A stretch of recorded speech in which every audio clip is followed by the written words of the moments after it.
Hello बच्चों, उम्मीद है आप फिट फाट होंगे और अपने क्लास 12 बोर्ड्स की बहुत ही शानदार तैयारी कर रहे होंगे। करना भी चाहिए क्योंकि हर वीडियो में मैंने आपको रिमाइंड कराया है कि अब जो बोर्ड के पेपर होते हैं वो एप्लीकेशन बेस्ड होते हैं बेटा, और इसलिए कॉन्सेप्ट डेवलप करना बहुत इंपॉर्टेंट है। और केवल यही नहीं, आप जानते हैं कि बोर्ड एग्जाम के बाद आपका पढ़ाई थोड़ी रुक जाएगा। आप आगे भी पढ़ाई करेंगे, चाहे वो जेई दे रहे हो, चाहे नीट दे रहे हो, चाहे सीयूईटी दे रहे हो। तो इन एग्जामिनेशंस में भी आपके कॉन्सेप्ट की ही परख होगी। तो it is good for you, it is better for you कि आप अपने कॉन्सेप्ट को बिल्डअप करें। इसी बात की जरूरत को समझते हुए डिटेल्ड वीडियो की सीरीज मैंने आपको चालू कर रखी है, जिसमें आपके कॉन्सेप्ट बिल्डअप होते हैं। ये जो सीरीज है ये पूरे सिलेबस को कवर करती है। इसके बाहर से कुछ नहीं पूछा जाएगा, सब कुछ। इसके अलावा कुछ पढ़ने की आपको जरूरत नहीं, प्रैक्टिस के लिए क्वेश्चन लगा सकते हैं। आपको सारी चीज मिलेगी, 100% मार्क्स आपको मिलेंगे, 100% नंबर आपको मिलेंगे, कोई भी कमी नहीं होने वाली है। और इसके आज हम लोग पहुंच गए हैं चैप्टर नंबर 12 पे, एटम्स पे, पार्ट 2 पे। ये लास्ट इसका पार्ट है जिससे हम लोग इस चैप्टर को भी फिनिश कर लेंगे। इसके पहले के वीडियोस, पहले के पार्ट देखने के लिए डिस्क्रिप्शन में मैं लिंक लगा रहा हूं, क्लिक करके आप देख सकते हैं। तो अगर ये चाहते हैं कि आपका ये सवाल फिजिक्स आसानी से आपको समझ में आवे और न्यूमेरिकल्स आसानी से निकलने लगे, तो अरविंद एकेडमी चैनल को सब्सक्राइब कर लीजिए फॉर टॉप क्वालिटी कंटेंट। आपको शानदार चीजें मिलेंगी, बढ़िया तरीके से आप पढ़ाई कर सकते हैं। चलिए पढ़ाई को स्टार्ट करते हैं। और ये रहा, देखिए, चैप्टर 12 एटम्स। पहला पार्ट ऑलरेडी हम लोग कर चुके हैं। आज हम लोग पार्ट 2 करेंगे, जिसके अंदर खास तौर पे Bohr model of hydrogen atom देखेंगे, एटॉमिक स्पेक्ट्रा क्या होता है, expression for radius of nth possible orbit, velocity and energy of electron in nth orbit, hydrogen line spectra, energy level diagram for hydrogen atom, और de Broglie explanation of Bohr's second postulate of quantisation. पूरी चीज इसके साथ complete हो जाएगी। मैं फिर आपको याद दिला रहा हूं कि आप कहीं भी पढ़ रहे हो, कोटा में हो, किसी और शहर में हो, आपको इतना शानदार कंटेंट, शॉर्ट एंड डिटेल, जो भी समय आपका लिया जाएगा उसमें 100% प्योर टीचिंग आपको मिलेगी पूरी। इसके बाहर से कुछ नहीं पढ़ना, सब यहीं से आएगा। और कई बच्चे चाहते हैं जो मैं यहां पढ़ाऊं उसका आपको पीडीएफ मिल जाए, तो अरविंद एकेडमी टेलीग्राम चैनल को ज्वाइन कर लीजिए, वहां इसका पीडीएफ अपलोड करता हूं और पीडीएफ से आप लेकर पढ़ाई कर सकते हैं। कुछ बच्चे मुझसे पढ़ना चाहते हैं, उनके लिए अरविंद एकेडमी ऐप है, इसका लिंक भी डिस्क्रिप्शन में है। आप क्लिक करके डाउनलोड कर लीजिए। स्टोर सेक्शन में जाकर आप देख सकते हैं। काफी ये अच्छी बात क्या है कि शाम को लाइव क्लासेस होती हैं, जहां पर बच्चे अपने डाउट्स पूछ लेते हैं। यानी मैं पढ़ा रहा हूं, उन्होंने कहा डेरिवेशन ऐसे कैसे हो गया सर, इसमें यही क्यों लगा, न्यूमेरिकल सेकंड मेथड से कर लें, ऐसा तो ठीक है क्या। मैं सारा चीजें आपको आसानी से बताता हूं, जैसे आपके कॉन्सेप्ट अच्छे से बिल्डअप हो सके, कोई भी दिक्कत आपको नहीं आए। यही चीज लेते हुए हम लोग लेके आए हैं आपके लिए Drona batch, Drona physics and Drona mathematics. Drona batch की खूबी क्या है कि सारी चीज आपको पढ़ाने पे सारे कॉन्सेप्ट क्लियर कर देंगे, सारे डेरिवेशंस करवा देंगे, सारे न्यूमेरिकल्स करा देंगे। उसके बाद 2 स्पेशल क्लासेस रखते हैं पर चैप्टर। एक होता है एनसीईआरटी कॉर्नर, यानी एनसीईआरटी के सवाल हम उस वीडियो में लगाते हैं। दूसरा होता है पीवाईक्यूज कॉर्नर, प्रीवियस ईयर के क्वेश्चन हम लोग सॉल्व करते हैं, जिससे आपको जब आप चैप्टर को फिनिश करें तो चैप्टर की हर चीज आप सीख चुके हो, साथ में एनसीईआरटी के सवाल और प्रीवियस ईयर क्वेश्चन भी लगा चुके हो, जिससे शानदार प्रिपरेशन आपकी हो जाए। और पूरे साल के लिए जस्ट आपको 999 पूरे सिलेबस के लिए आपको इतना ही पे करना, 80 से 85 रुपए महीने की बात आती है। तो जो बच्चे चाहते हैं द्रोणा बैच में इनरोल होना, वो लिंक को क्लिक, स्टोर सेक्शन में जाइए अरविंद एकेडमी ऐप पे, जिसका लिंक डिस्क्रिप्शन में दिया है।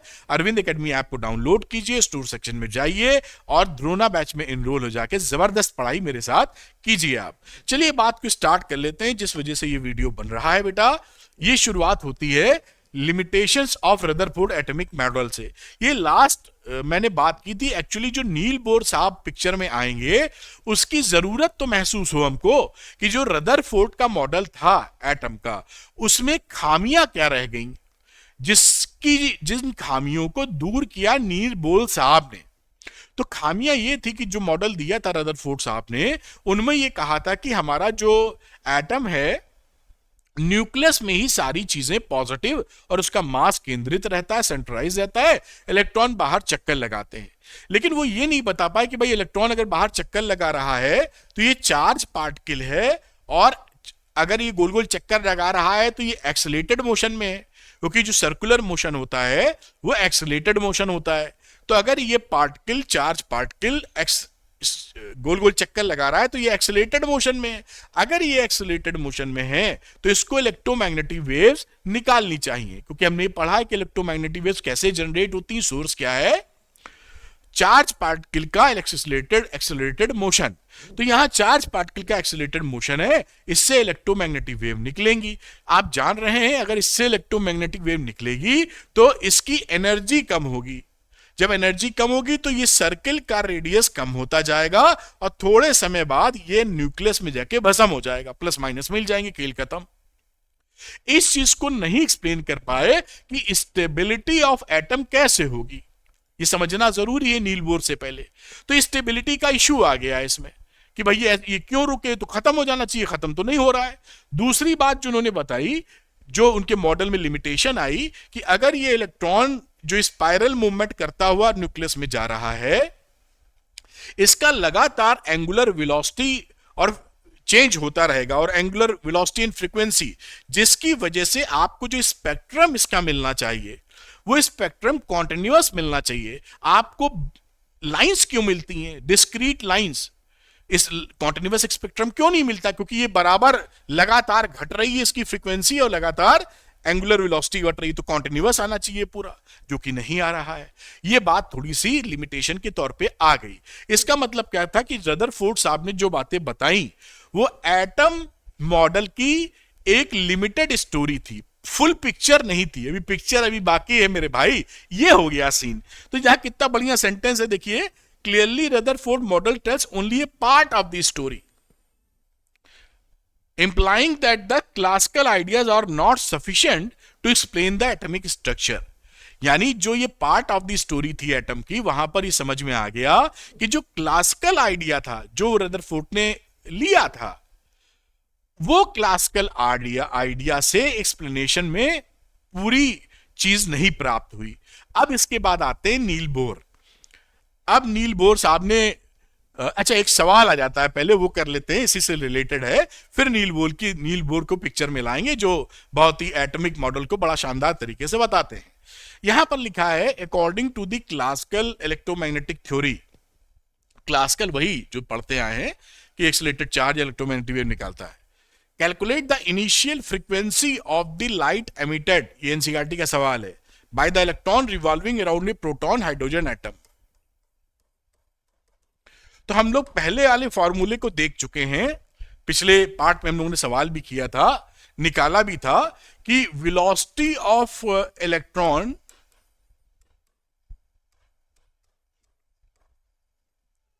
Moving around a proton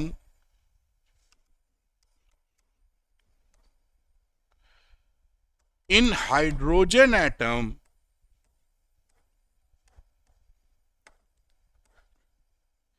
in the orbit of radius, in the orbit of radius, कितनी रेडियस, 5.3 into 10 की पावर -11 मीटर is 2.2 into 10 की पावर -6 मीटर पर सेकेंड।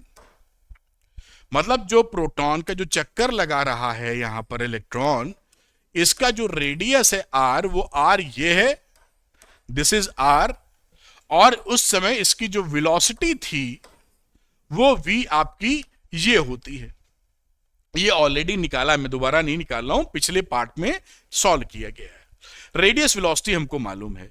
अब अगर हमें फ्रीक्वेंसी निकालनी है कि इसकी फ्रीक्वेंसी ऑफ इलेक्ट्रॉन क्या होगी जो ये घूम रहा है, तो फ्रीक्वेंसी को न्यू से दिखा दीजिए और ये हो जाएगी v/2πr, velocity of the electron, और एक चक्कर में कितना पाथ 2πr। तो वेलोसिटी की वैल्यू रख देते हैं यहां 2.2 into 10 की पावर -6, और ये रहा 2π, और R की वैल्यू है 5.3 इंटू 10⁻⁻11। ये अप्रोक्सीमेटली जो वैल्यू है 6.6 10⁻15 हर्ट्ज आ जाएगी। ये किसकी फ्रीक्वेंसी है? इलेक्ट्रॉन की। जितनी लाइट एमिट करेगा, ये जितने जो सोर्स होता है उसी की फ्रीक्वेंसी इलेक्ट्रोमैग्नेटिक वेव की फ्रीक्वेंसी बन जाती है। तो calculate the initial frequency of the light emitted. तो जो लाइट एमिट कर रहा है इलेक्ट्रॉन अपने से, वो कितनी फ्रीक्वेंसी होगी? सोर्स की फ्रीक्वेंसी। सोर्स मतलब इलेक्ट्रॉन, तो इलेक्ट्रॉन की जितनी फ्रीक्वेंसी है उतनी ही फ्रीक्वेंसी उस लाइट की हो जाएगी। तो दिस इज द आंसर। इतनी फ्रीक्वेंसी आपको लाइट की मिलेगी जो इलेक्ट्रॉन एमिट कर रहा है। तो इसको नोट कर लीजिए, एनसीईआरटी का सवाल था, मैंने कहा करवा दूं, और फिर हम लोग नील बोर साहब को का वेलकम करेंगे। तो ये आप नोट कर लीजिए। मैं हट गया हूं, स्क्रीन आपके सामने है। चलिए एक कदम आगे बढ़ाते हैं। अब एक शानदार साइंटिस्ट, महान साइंटिस्ट जिनको नोबेल प्राइज मिला था, नील बोर साहब को पिक्चर में लाते हैं। तो नील बोर साहब क्या था कि इन्होंने रदरफोर्ड का जो 1911 में इन्होंने मॉडल दिया, रदरफोर्ड साहब ने, ये उनकी लेबोरेटरी में गए, कई महीने वहां रहे, इस चीज को स्टडी करने की कोशिश की कि रदरफोर्ड जो बता रहे हैं वो सही है कि गलत। मतलब अपनी अंडरस्टैंडिंग के लिए रदरफोर्ड से थोड़ी बोला होगा कि मैं तुम्हें चेक करने आया हूं। ये सब बड़े बड़े साइंटिस्ट दोस्त होते हैं आपस में, तो ये अपने दोस्त भी होते हैं, दुश्मन भी होते हैं। तो वहां पर वो लैब में उनके गए, दोस्त रहे होंगे तभी जाने की परमिशन मिली होगी। उन्होंने देखा रदरफोर्ड साहब जो कह रहे हैं, कहे तो वो सही रहे।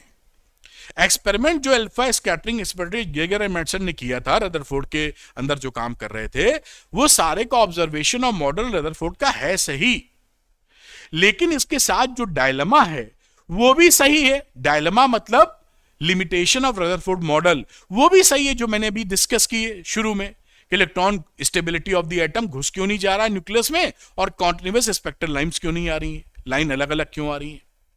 इन्होंने कहा ये लफड़ा तो है भाई, ये सब कुछ रदरफोर्ड ने जो बोला है ठीक, इन प्रॉब्लम का सॉल्यूशन लिमिटेशंस का हमें ढूंढना पड़ेगा। तो उन्होंने एक गजब रेडिकल थ्योरी दी। उन्होंने कहा भाई ऐसा है, जो हमारा क्लासिकल अप्रोच है जो हम समझने का, मैकेनिक्स का कह लीजिए, या इलेक्ट्रोमैग्नेटिक थ्योरी जो है कि चार पार्टिकल एक्सीलरेटेड मोशन में हो तो इलेक्ट्रोमैग्नेटिक वेव निकालेगा, ये लार्ज स्केल फिनोमिना के लिए ठीक है, लेकिन ये चीज एटम के अंदर नहीं लग पाती। इतनी माइक्रोस्कोपिक व्यू में जब एटम के अंदर इलेक्ट्रॉन चक्कर लगा रहा है, तो ये थ्योरी वहां पे लगाना ठीक नहीं है, ये वहां एप्लीकेबल नहीं बनती, वहां पर हमें कुछ और लगाना पड़ेगा। तो ये एक रेडिकल थ्योरी थी, क्योंकि आप कह रहे हैं कि जो थ्योरी वहां उपज चुकी थी इलेक्ट्रोमैग्नेटिक वेव की, कि वो एक जगह लगेगी और एक जगह नहीं लगेगी, तो ये पचाना आसान नहीं था कि ये क्यों भैया, है तो चार्ज पार्टिकल एक्सीलरेटेड मोशन कर रहा, लगाओ। उन्होंने कहा ना, ऐसे नहीं लगेगी, एप्लीकेबल नहीं है। उन्होंने जो क्लासिकल थ्योरीज थी जो चल रही थी और क्वांटम थ्योरी जो डेवलप हो रही थी, उनका मिक्सचर उपलब्ध कराया कि इन दोनों को मिक्स करके एक नई थ्योरी, इसको एक्सप्लेन करना होगा स्ट्रक्चर ऑफ एटम को, और स्ट्रक्चर ऑफ एटम को एक्सप्लेन करेंगे। और एक्सपेरिमेंटली क्या करते हैं ये लोग कि एटम के स्ट्रक्चर से जो इसके स्पेक्ट्रम मिलते हैं, स्पेक्ट्रम लाइंस, उनका रिलेशन स्टैब्लिश करते हैं कि ये जो लाइंस मिल रही हैं, हमने जो स्ट्रक्चर ऑफ एटम बताया है इसके हिसाब से मिल रही हैं, तभी इनकी बात मानी जाएगी। क्योंकि कोई भी थ्योरी का जब तक एक्सपेरिमेंटल वेरिफिकेशन ना हो जाए तब तक उतनी तरजा नहीं मिल सकती जितने बड़े भी साइंटिस्ट हो। बड़े साइंटिस्टों के तो बात लोग मान जरूर लेते हैं आपकी कहानी को, लेकिन मजा तो तभी आएगा जब एक्सपेरिमेंटली प्रूफ हो जाए।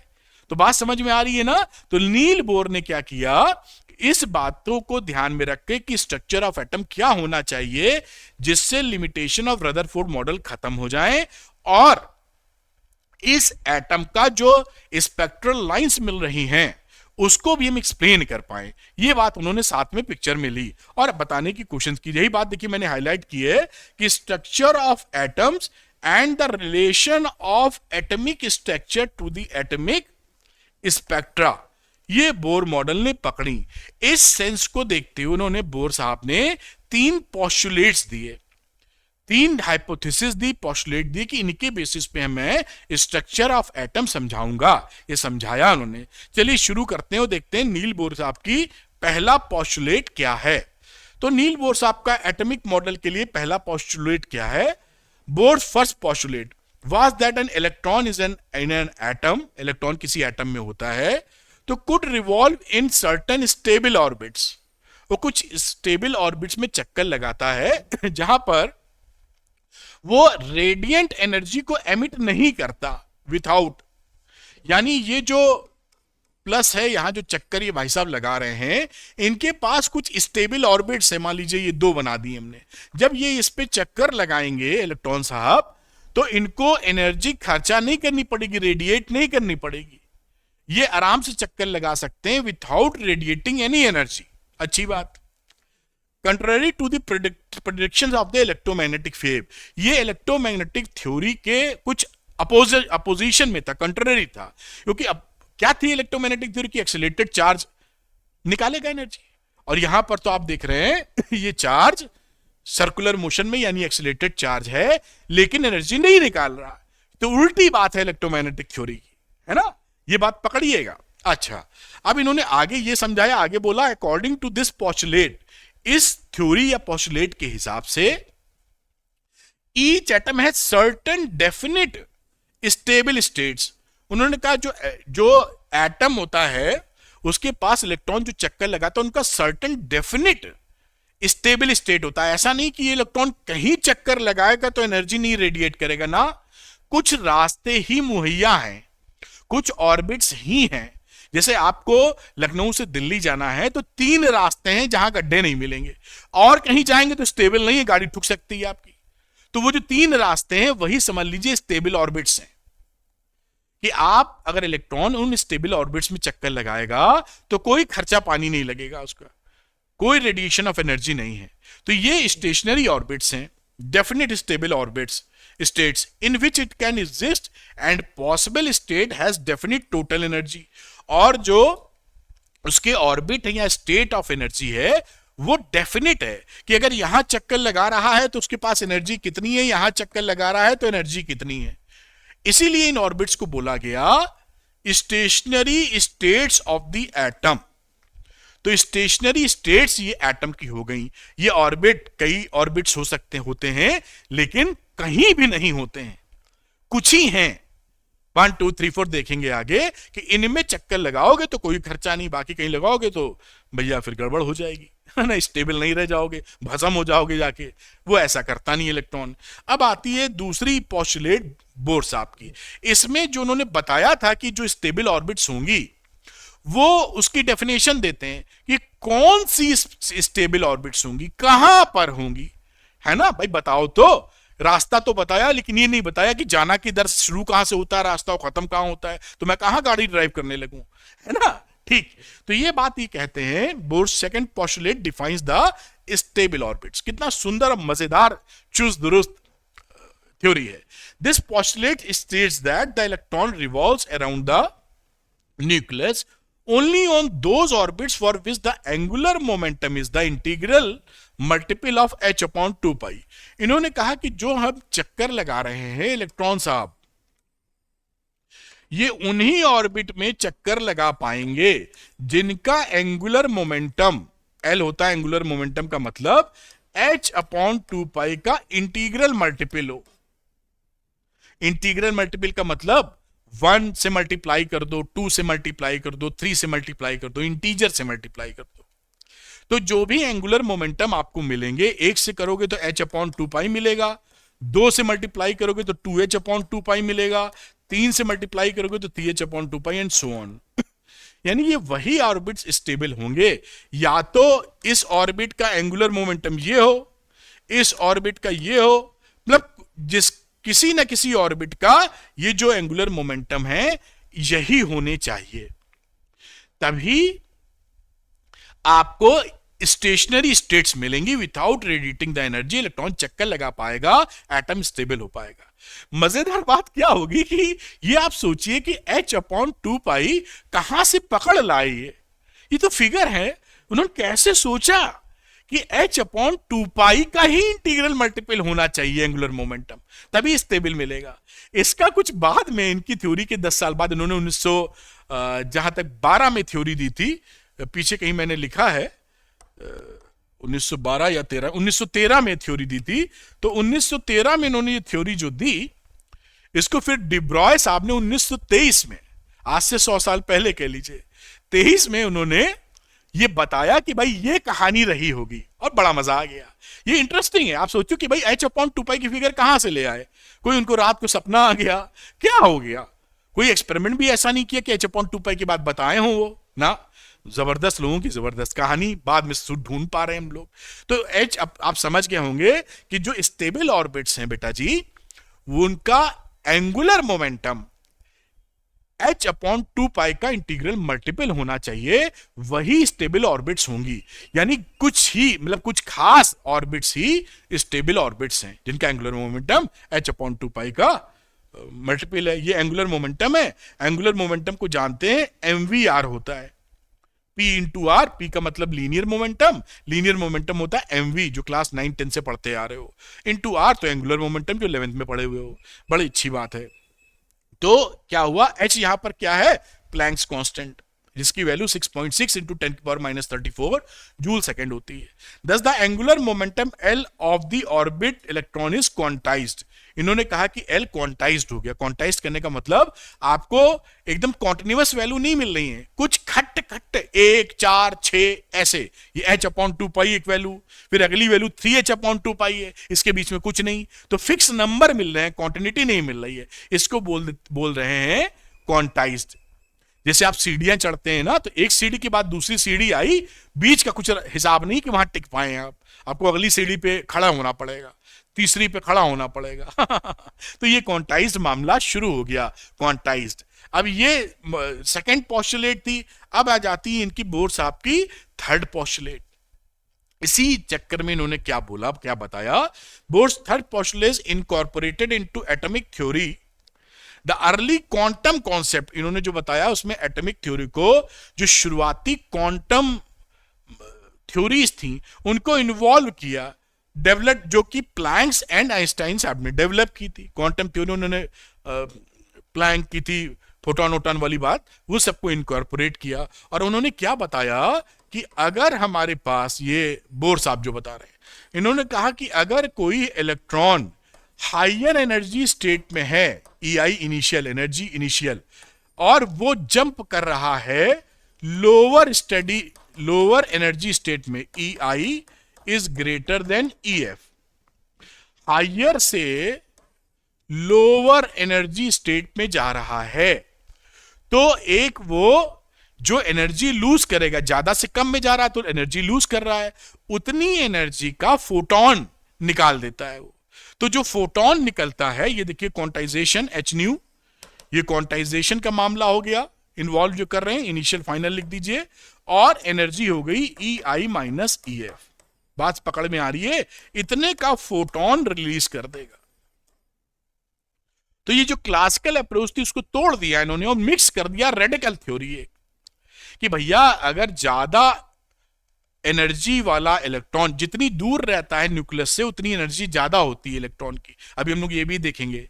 तो जब दूर, इसीलिए मैंने बात की बाहर से अंदर आने की, बाहर दूर रहेगा तो ज्यादा एनर्जी, पास आएगा तो निगेटिव में एनर्जी होती है, इसलिए जितना पास आएगा उतना माइनस ज्यादा हो जाता है, तो एनर्जी की वैल्यू घटेगी। तो बाहर से यानी हायर एनर्जी स्टेट से लोअर एनर्जी स्टेट में आ रहा है, तो उतनी एनर्जी का एक फोटोन रिलीज कर देता है। ठीक है, ये बात हम समझ गए, ये सारी बातें यहां लिखी हुई हैं। अब आगे की चर्चा, और ये समझ गए, तीनों जो हैं ये बात हो गई। और यहां से अगर आप ध्यान दें, जो कि आगे हम बात करेंगे, इन्होंने स्ट्रक्चर ऑफ एटम को भी बता दिया। आगे हम स्पेक्ट्रल लाइंस भी देखेंगे कि हाइड्रोजन में एक कुछ खास लाइनें ही क्यों आती, कॉन्टिन्यूअस नहीं आता है। तो भाई कॉन्टिन्यूअस कैसे आएगा आप, क्योंकि ये बात यहां पर उन्होंने बताया कि जो एमिशन है वो क्वांटाइज्ड है, कुछ फ्रीक्वेंसीज का है। ये जो फ्रीक्वेंसी है, h तो फिक्स होता है, तो फ्रीक्वेंसी इसी हिसाब से आ जाएगी ना, frequency number 1, frequency number 2, frequency number 3, continuous तो नहीं आ रही है। तो उसी जो लाइनें आपको मिल रही हैं स्पेक्ट्रा में, वो कॉन्टिन्यूअस कैसे होंगी? वो तो इस फ्रीक्वेंसी 1 की होंगी, या फ्रीक्वेंसी 2 की होंगी, या फ्रीक्वेंसी 3 की होंगी। इसलिए आपको कॉन्टिन्यूअस स्पेक्ट्रम नहीं मिलता, हाइड्रोजन में लाइन स्पेक्ट्रम मिलता है। तो ये देखिए कमाल की बात क्या है, स्ट्रक्चर ऑफ एटम को तो इन्होंने समझाया शांतिपूर्वक, इन्होंने इस चीज को भी रिलेट कर दिया जो कि करना ही था, कि स्ट्रक्चर ऑफ एटम और स्पेक्ट्रम जो मिल रहा है एटम का, स्पेक्ट्रल लाइंस जो मिल रही हैं, उनके बीच का संबंध की ये खड़ी लाइनें जो मिल रही हैं, लाइनें जो मिल रही हैं, वो कॉन्टिन्यूअस स्पेक्ट्रम ना होकर लाइनों का क्यों है, क्वांटाइज्ड है, इसीलिए है। तो ये बात कितनी, अगर आप इसको कॉन्सेप्चुअली समझेंगे तो रोंगटे खड़े हो जाते हैं, कितना गजब काम हो रहा है, और जिंदगी भर आप भूलेंगे नहीं। एकदम मैं महीन महीन सॉलिड एक्सप्लेनेशन कर रहा हूं कि आपको एकदम दिमाग के घोड़े खुल जाए। खैर, अब ये बात, अगली जो बात हम लोग करने वाले हैं वो करेंगे कि जो रेडियस, अब हम एनर्जी निकालना चाहते हैं बेसिकली, कि जो इलेक्ट्रॉन चक्कर लगा रहा है ऑर्बिट में, इसमें या यहां स्टेबल ऑर्बिट्स में, उसकी एनर्जी क्या है। अब देखिए उस चक्कर में क्या होता है, जो हमने एनर्जी का जो पिछले पार्ट पे फॉर्मूला निकाला था, और अभी भी थोड़ा डिस्कशन करेंगे, ये एनर्जी का फॉर्मूला था। अगर हमको एनर्जी निकालनी है किसी nth ऑर्बिट में, तो यहां पर हमको आर रखना पड़ेगा वैल्यू, रेडियस। तो हमें रेडियस मालूम होगी तो एनर्जी निकाल पाएंगे। तो रेडियस निकालेंगे कैसे, और रेडियस निकालने के लिए हमें वेलोसिटी की जरूरत पड़ जाएगी कि उस रेडियस में कितनी वेलोसिटी है, और इसको निकालने के लिए हम जो NH/2π जो क्वांटाइज्ड कंडीशन है, इसका सहारा लेते हैं।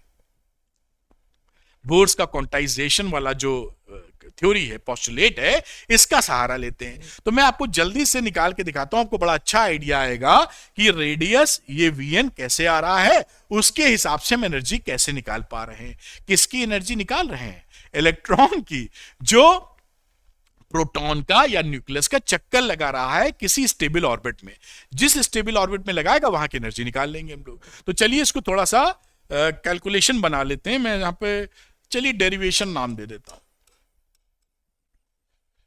ये डेरिवेशन किसका है? रेडियस रेडियस का जो है।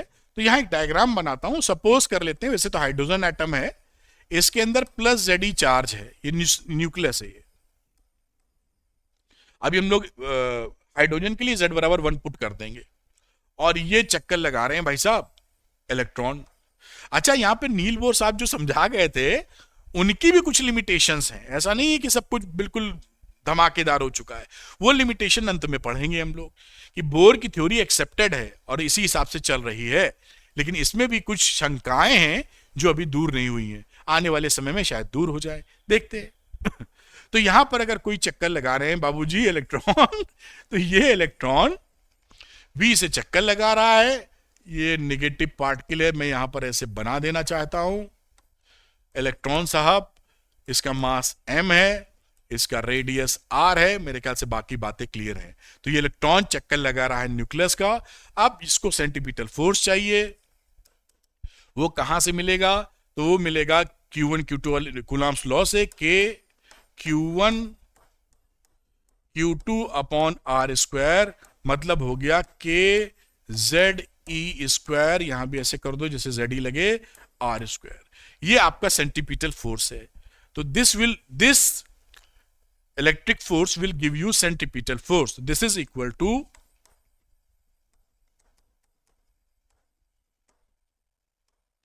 mv स्क्वायर बाई R, जो सेंटीमीटर फोर्स चाहिए गोल गोल चक्कर लगाने के लिए, कैस ZE square upon R square के बराबर होना चाहिए। यहां से आप R से देखिए ये स्क्वायर कट गया, और R की वैल्यू निकाल लें, तो R की वैल्यू यहां क्या हो जाएगी? के ZE square upon mv square. ये देखिए R आ गया यहां पर, लेकिन V अटका है V, इसको इक्वेशन नंबर 1 कह दो। ये R निकल चुका है। अब हम बोर की जो क्वांटाइजेशन कंडीशन है उसको पकड़ने का प्रयास करेंगे। तो अब बोर्स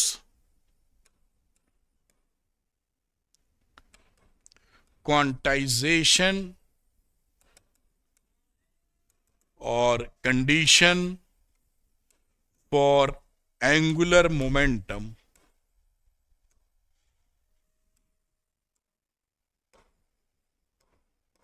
वो क्या होती थी, हम जानते थे कि जो एंगुलर मोमेंटम है mvr के बराबर होता है और nh अपॉन 2 पाई के बराबर होना चाहिए।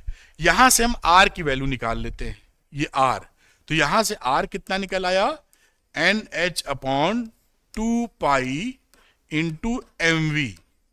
इस इक्वेशन को नंबर 2 कह दो। अब हम पहली और दूसरे का r बराबर कर देते हैं, इससे भी r था उससे भी r है, तो r r हट जाएगा, v निकालने का मौका मिल जाएगा। तो मैं यहां लिखता हूं फ्रॉम इक्वेशन 2 एंड 1, दोनों को इक्वेट कर दिया, तो k z e square upon m v square is equal to N H upon 2 pi mv। यहां से देखिए ये v स्क्वायर, तो v को मार दिया और v की वैल्यू कितनी आ गई, you will get v is equal to 2 pi k z e square upon k coulomb's constant है इनटू nh। ये देखिए आपको वेलोसिटी मिल गई, n का मतलब है जिस भी ऑर्बिट का निकालना हो, पहली ऑर्बिट तो n बराबर 1 v1 आ जाएगा, यहां इसको चाहें तो vn भी लिख सकते हैं, और सेकेंड ऑर्बिट तो 2 रख देना, थर्ड तो 3 रख देना। ये इसको इक्वेशन फॉर्मूला नंबर 3 बोल देते हैं। ये वेलोसिटी निकल आई, रेडियस निकालनी है। आप कहो vs की जो वैल्यू है, सब्स्टिट्यूटिंग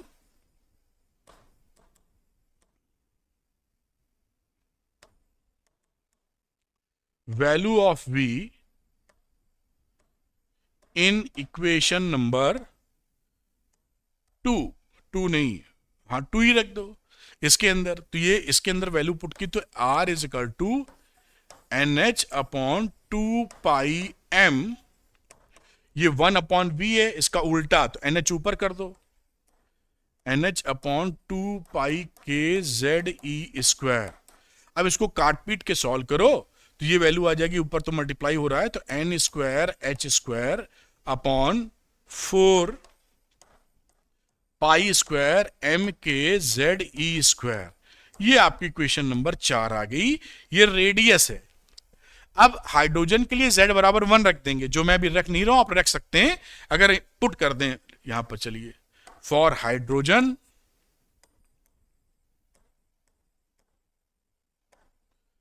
हमारा put z is equal to 1, तो अगर इसमें पुट करेंगे तो v1 क्या हो जाएगा, 2 पाई के z खत्म हो चुका है, ई स्क्वायर अपॉन n की वैल्यू n रहेगी, NH v आ गई, और इसी तरीके से Rn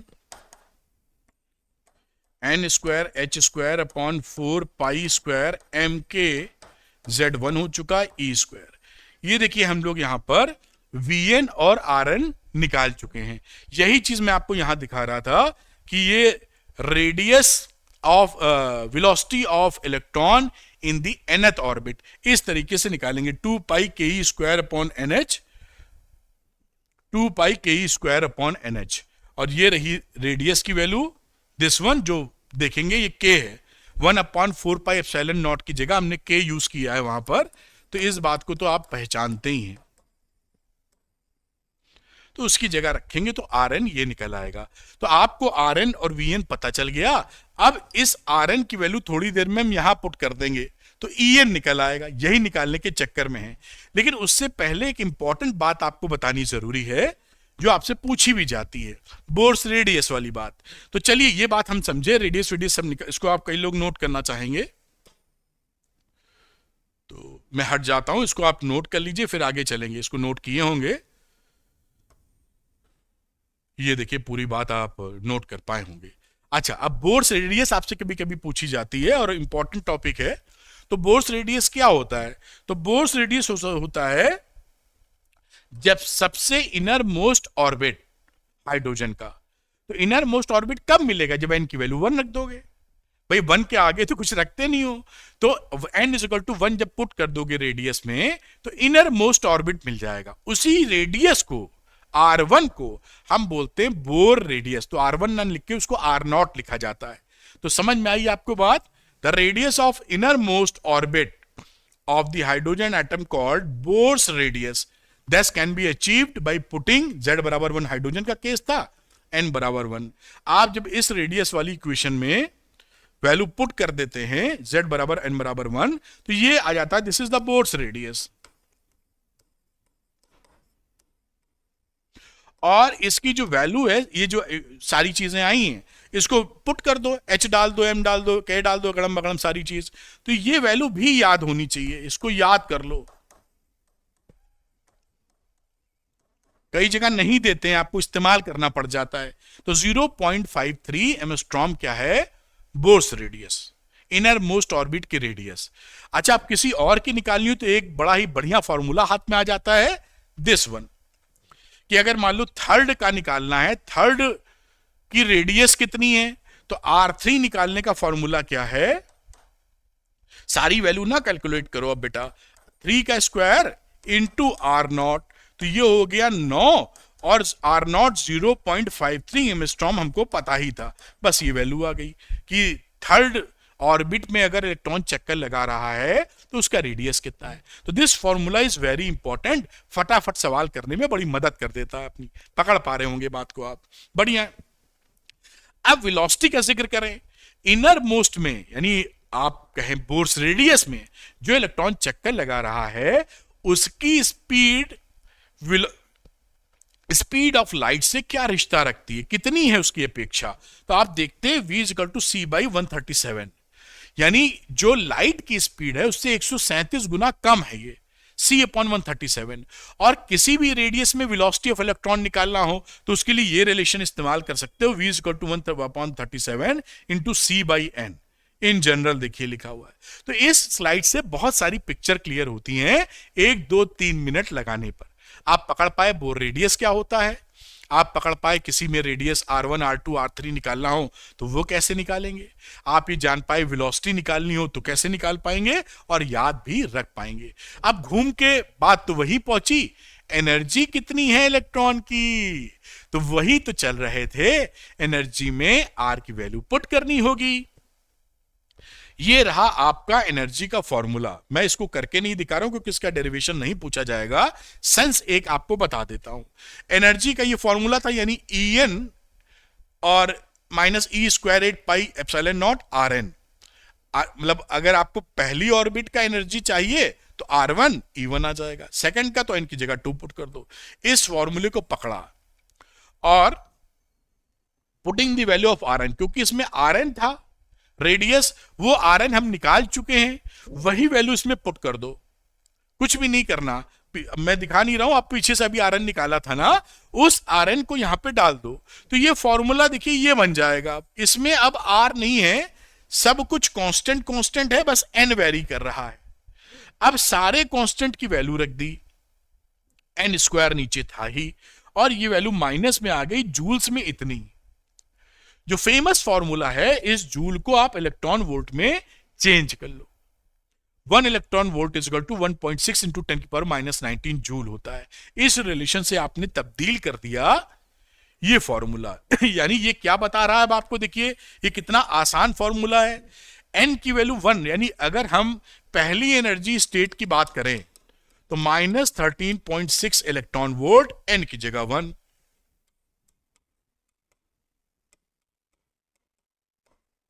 इसी तरह E2 आप क्या करेंगे, -13.6 अपॉन 2 का स्क्वायर, तो ये जो भी वैल्यू आएगी उतने इलेक्ट्रॉन वोल्ट हो जाएगी, जो मुझे याद नहीं है, 4 से डिवाइड करके लिख देंगे और क्या। ठीक, तो ये मामला समझ रहे हो ना, ये ऑर्बिट की स्टेट बता रहा है, energy stationery states of atom है, या तो E1 पे होगा, या E2 पे होगा, या E3 पे होगा। इसी तरीके से बाकी आगे हम लोग इसकी बात देखेंगे। तो ये आपको क्या मिल रहे हैं, एनर्जी स्टेट्स। एनर्जी स्टेट का मतलब ऐसा समझ लीजिए कि इलेक्ट्रॉन या तो यहां चक्कर लगा पाएगा, या यहां लगा पाएगा, या बड़ा लिखेंगे तो ऊपर आ जाएगा, वहां लगा पाएगा, और कहीं बीच में नहीं। यही स्टेट्स हैं जहां पर एनर्जी ऑफ इलेक्ट्रॉन स्टेबल होगी, स्टेशनरी होगी, और कहीं होगा तो वो रह नहीं पाएगा, वहां होना ही नहीं उसको, क्योंकि वो वहां रह नहीं सकता है ना। बात पकड़ में आ गई होगी। तो ये फॉर्मूला बड़ा वैलिड है। और यहीं पर अगर आप देखें तो निगेटिव का क्या मतलब है, the negative sign of the total energy electron moving in orbit is negative. इसका मतलब यह है कि ये इलेक्ट्रॉन इस न्यूक्लियस से बंधा हुआ है। अगर इस इलेक्ट्रॉन को हमें बाउंड है, ये इसको फ्री करना है, तो अभी जो इनर मोस्ट वाला है R1 के लिए, वहां पर इसकी एनर्जी थी -13.6 इलेक्ट्रॉन वोल्ट। अगर हम इसको इतनी ही एनर्जी सप्लाई कर दें +13.6 इलेक्ट्रॉन वोल्ट, तो इसका टोटल एनर्जी कितना हो जाएगा? 0। इतनी की कमी थी, -13.6 इलेक्ट्रॉन वोल्ट, उतना ही सप्लाई कर दिया। जैसे ही एनर्जी इसकी 0 होगी, इसका मतलब क्या है? ये इलेक्ट्रॉन इसको छोड़कर इंफिनिटी चला जाएगा। ये छोड़कर कहां चला जाएगा? इंफिनिटी। फ्री हो जाएगा, स्वतंत्र हो जाएगा।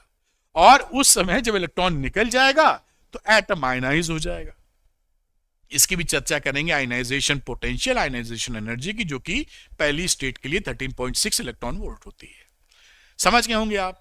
तो जैसे जैसे आप इससे ये देख पा रहे हैं कि E1 पहली जो सबसे करीब वाली एनर्जी स्टेट है, उसका निगेटिव ज्यादा है, इसका निगेटिविटी कम हो गया, 4 से डिवाइड कर रहे हो। तो जब ये दूर जाते जाओगे तो आपका एनर्जी बढ़ता जाता है। इंफिनिटी पे 0 है, जो कि इन सब में सबसे ज्यादा है, माइनस से 0 बड़ा होता है। ठीक, तो आप इलेक्ट्रॉन जो चक्कर लगा रहा है, वो जितना करीब है न्यूक्लियस के, उसकी उतनी निगेटिव एनर्जी यानी कम है, और जितना दूर चक्कर लगा रहा है उसकी एनर्जी ज्यादा है, क्योंकि निगेटिविटी कम हो रही है। इनफाइनाइट पे है तब तो भाई साहब चक्कर ही नहीं लगा रहा, 0 एनर्जी। बात पकड़ पाए होंगे सुंदर तरीके से। तो ये बात एनर्जी भी निकाल ली हम लोगों ने कि भैया इलेक्ट्रॉन जो चक्कर लगा उसके लिए एनर्जी, स्टेशनरी एनर्जी ऑर्बिट्स की एनर्जी कितनी है, ये है। इसका भी जिक्र बड़ा शानदार तरीके से आगे होने वाला है। अब कुछ बातें मैं याद दिला दूं, क्योंकि ये मैंने बताई थी पिछले लेक्चर में, लेकिन ये इंपॉर्टेंट है कि जब ये इलेक्ट्रॉन चक्कर लगा रहा होता है किसी ऑर्बिट में, पहले ऑर्बिट में, दूसरे में, तीसरे में, तो उसकी काइनेटिक एनर्जी, पोटेंशियल और टोटल एनर्जी में क्या रिश्ता होता है, इस पे सवाल बड़े पूछे जाते हैं। तो देखिए, काइनेटिक एनर्जी हो गई दिस वन E²/8πε0r, और पोटेंशियल एनर्जी हो गई this one -E²/4πε0r। Total energy in दोनों को जोड़ के लिख दी गई है। अब ये जो रिश्ता बनता है, देखिए, total energy equal to minus kinetic energy is equal to potential energy upon 2। इस रिश्ते को याद जरूर रखिएगा, इंपॉर्टेंट है। और इसी के हिसाब से नीचे वाला लिख दिया 2 से मल्टीप्लाई करके।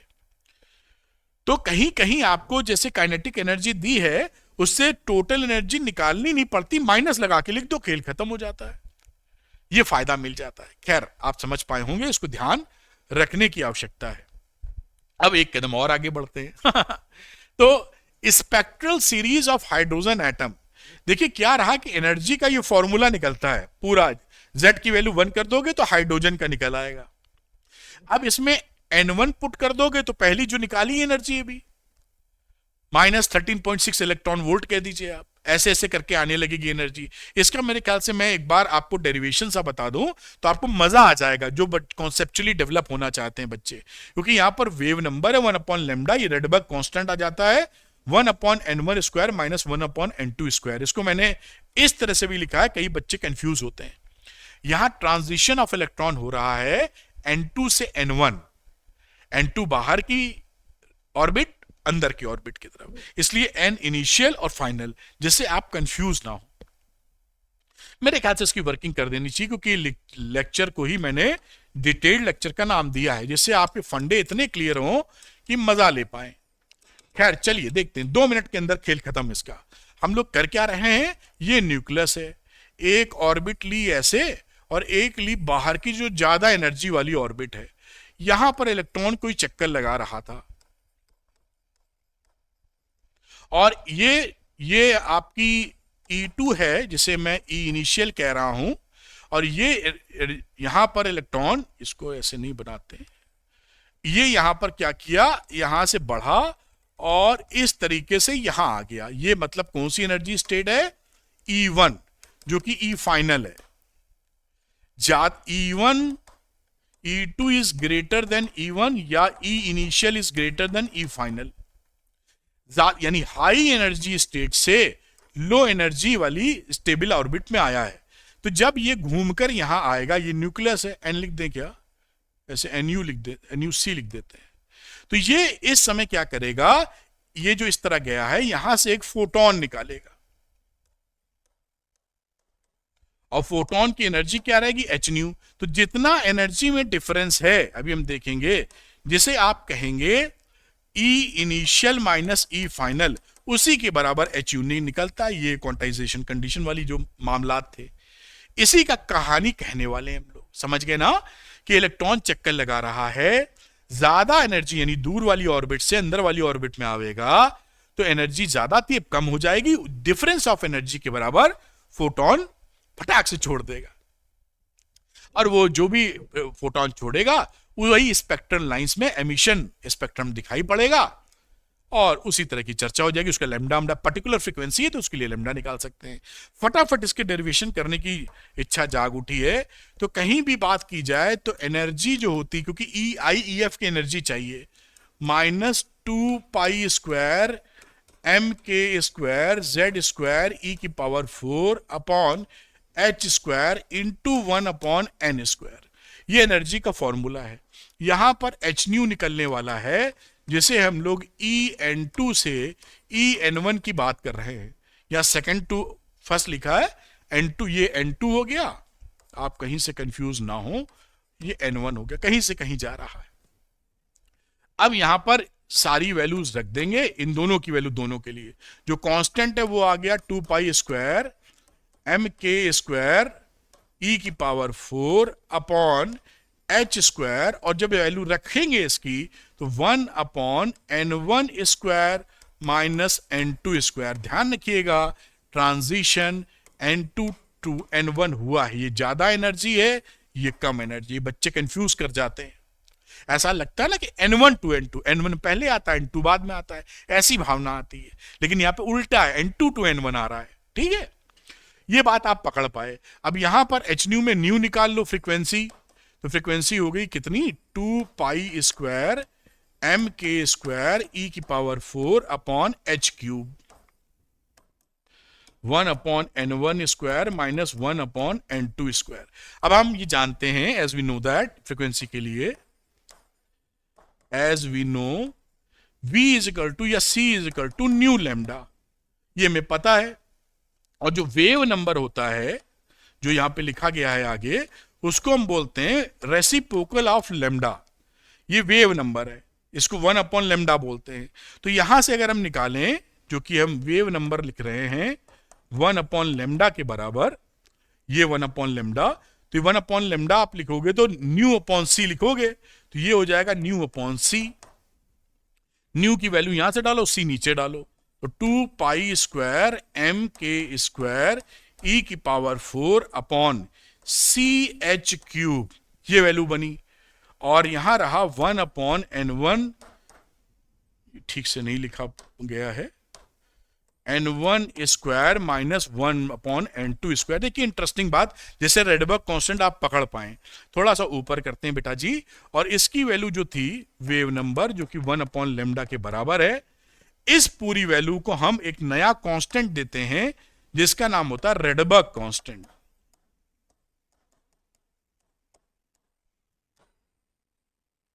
Where r is equal to 2π² mk² e⁴ upon CH³। और ये क्या है, रेडबर्ग कांस्टेंट। इसकी वैल्यू कितनी होती है बेटा, तो इसको सारी वैल्यूज रख के कैलकुलेट करेंगे, 1.0973 इंटू 10⁷ पर मीटर, ये इसकी वैल्यू होती है। तो ये रेडबर्ग फॉर्मूला टाइप आ गया, यही फॉर्मूला पीछे लिखा था, ये उसका कहां से आया इसका जिक्र किया है, जैसे आपको जबरदस्त तरीके का मटेरियल मिले और मजा आ जाए आपको। इसको कई बच्चे नोट करना चाहें तो कर सकते हैं, मैं 5 सेकंड रुक जाता हूं, जिससे बच्चे पॉज करते हैं, नोट कर लेते हैं। तो मेरे ख्याल से आप इसको पॉज ये नोट कर पाए होंगे। थोड़ा सा इसको ऊपर ले आते हैं, 2-4 सेकंड रुक जाते हैं, जिससे आप पूरी चीज नोट कर पाए। ये जो फॉर्मूला कहां से आया ये मैंने आपको सिखाया, और यही फॉर्मूला यहां पर देखिए लिखा हुआ है, एनर्जी और 1/λ। तो यहां पर आपको ये दिखाई पड़ रहा है, ये तो r कांस्टेंट है और दोनों ये इंटीग्रल वैल्यूज हैं n1 n2। तो यहां पर कुछ डिस्क्रीट वैल्यूज ही आएंगी भाई। n2 कुछ रखोगे, मान लो 4 रखे, n1 रखे 2, तो 4 से 2 में जब इलेक्ट्रॉन शिफ्ट कर रहा है तो पर्टिकुलर नंबर लैम्डा देगा, कॉन्टिन्यूअस नहीं देगा, इसीलिए लाइन मिलती है आपकी।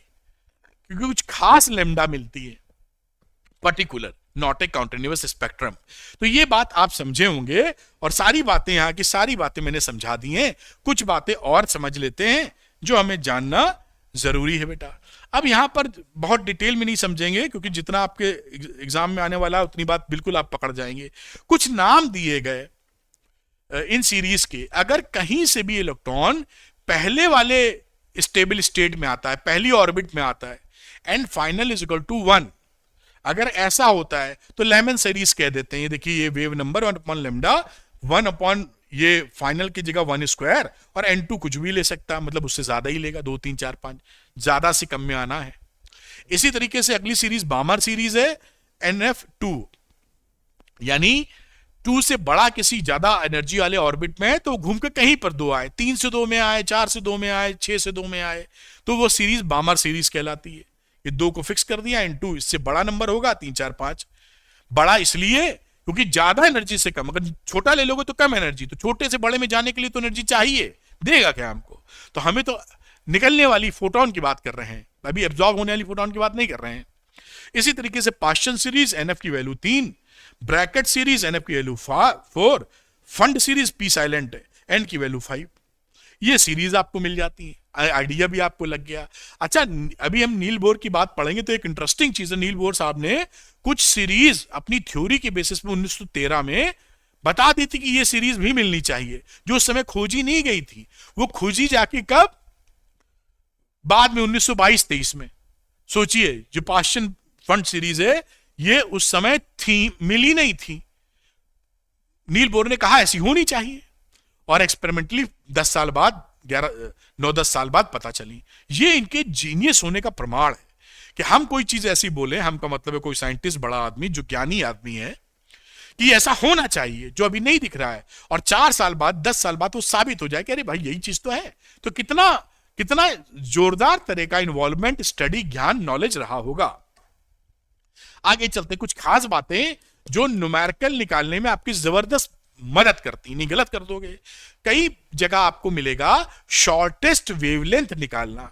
तो जब भी शॉर्टेस्ट वेवलेंथ निकालने की बात की जाती है, मतलब है हाईएस्ट एनर्जी स्टेट, क्योंकि वेवलेंथ कम होगी तो फ्रीक्वेंसी ज्यादा होगी, एच फ्रीक्वेंसी ज्यादा तो एच न्यू ज्यादा, एनर्जी ज्यादा। तो शॉर्टेस्ट वेवलेंथ का मतलब है हाईएस्ट एनर्जी लेवल।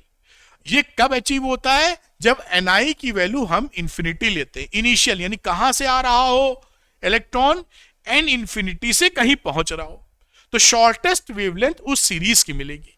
अगर पहले में टपक पड़ा इनफाइनाइट से, तो लेमन सीरीज मिलेगी शॉर्टेस्ट वेवलेंथ। दूसरे में टपक पड़ा इंफिनिटी से, तो बामर सीरीज मिलेगी शॉर्टेस्ट वेवलेंथ या हाईएस्ट एनर्जी। तो यहां पर देखिए, for example, for Balmer series, for shortest wavelength, infinity से 2 पर आ जाए, 2 पे आता है तो बोलते हैं बामर सीरीज है, इंफिनिटी से आता है तो बोलते हैं शॉर्टेस्ट है।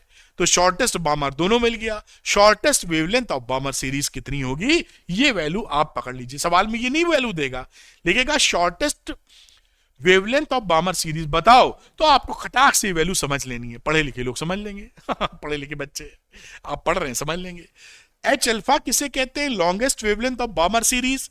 Ni की वैल्यू ले लो 3, NF ले लो 2। यहां पर देखिए क्या कहा गया है, लॉन्गेस्ट वेवलेंथ। जब लॉन्गेस्ट वेवलेंथ ऊपर शॉर्टेस्ट था, लॉन्गेस्ट का मतलब है जस्ट बाजू से अंदर आ जाए, 3 से 2 में आ जाए, 4 से 3 में आ जाए, तो वो हो जाती है कौन सी? Longest wavelength. तो वहां पर बामर के लिए Ni की वैल्यू 3, NF की वैल्यू 2। समझ पा रहे होंगे, एक चीज बताई है, एच गामा लाइन करस्पॉन्ड किसको करती है? Ni की वैल्यू 5, NF की वैल्यू 2। तो ये कुछ चीजें हैं जो सवालों में टपक जाती हैं और आपको संभाल लेनी चाहिए। एक दो छोटे मोटे सवाल लगा लेते हैं जिससे आपको ज्यादा बेहतरीन अंडरस्टैंडिंग मिले, फिर और बड़ी इंटरेस्टिंग और इन डेप्थ वाली बातें पढ़ेंगे जिससे बात आप पकड़ पाए। तो कैलकुलेट द शॉर्टेस्ट वेवलेंथ, ये देखिए इन द बामर सीरीज। अब इन्होंने बता दिया क्या क्या पकड़ना है। For the hydrogen atom in which region infrared, visible, ultraviolet और hydrogen spectrum does this wavelength lie, ये पूछा है। हमें मालूम था कि जो फॉर्मूला था 1/λ वाला, जिसे आप वेव नंबर भी कहते हैं, वो होता है Rydberg constant 1/nf² minus 1/ni²। तो shortest wavelength for Balmer series,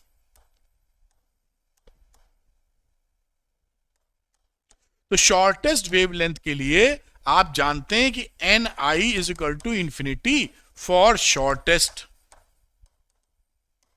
wavelength,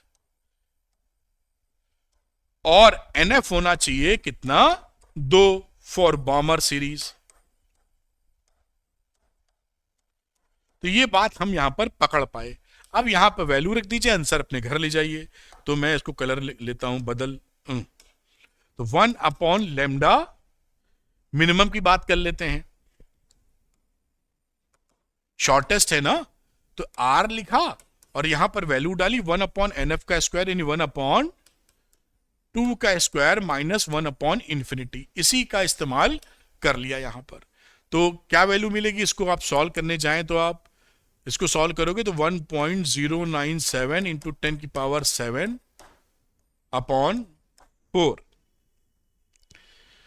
अब लेमडा मिनिमम कितना आ गया,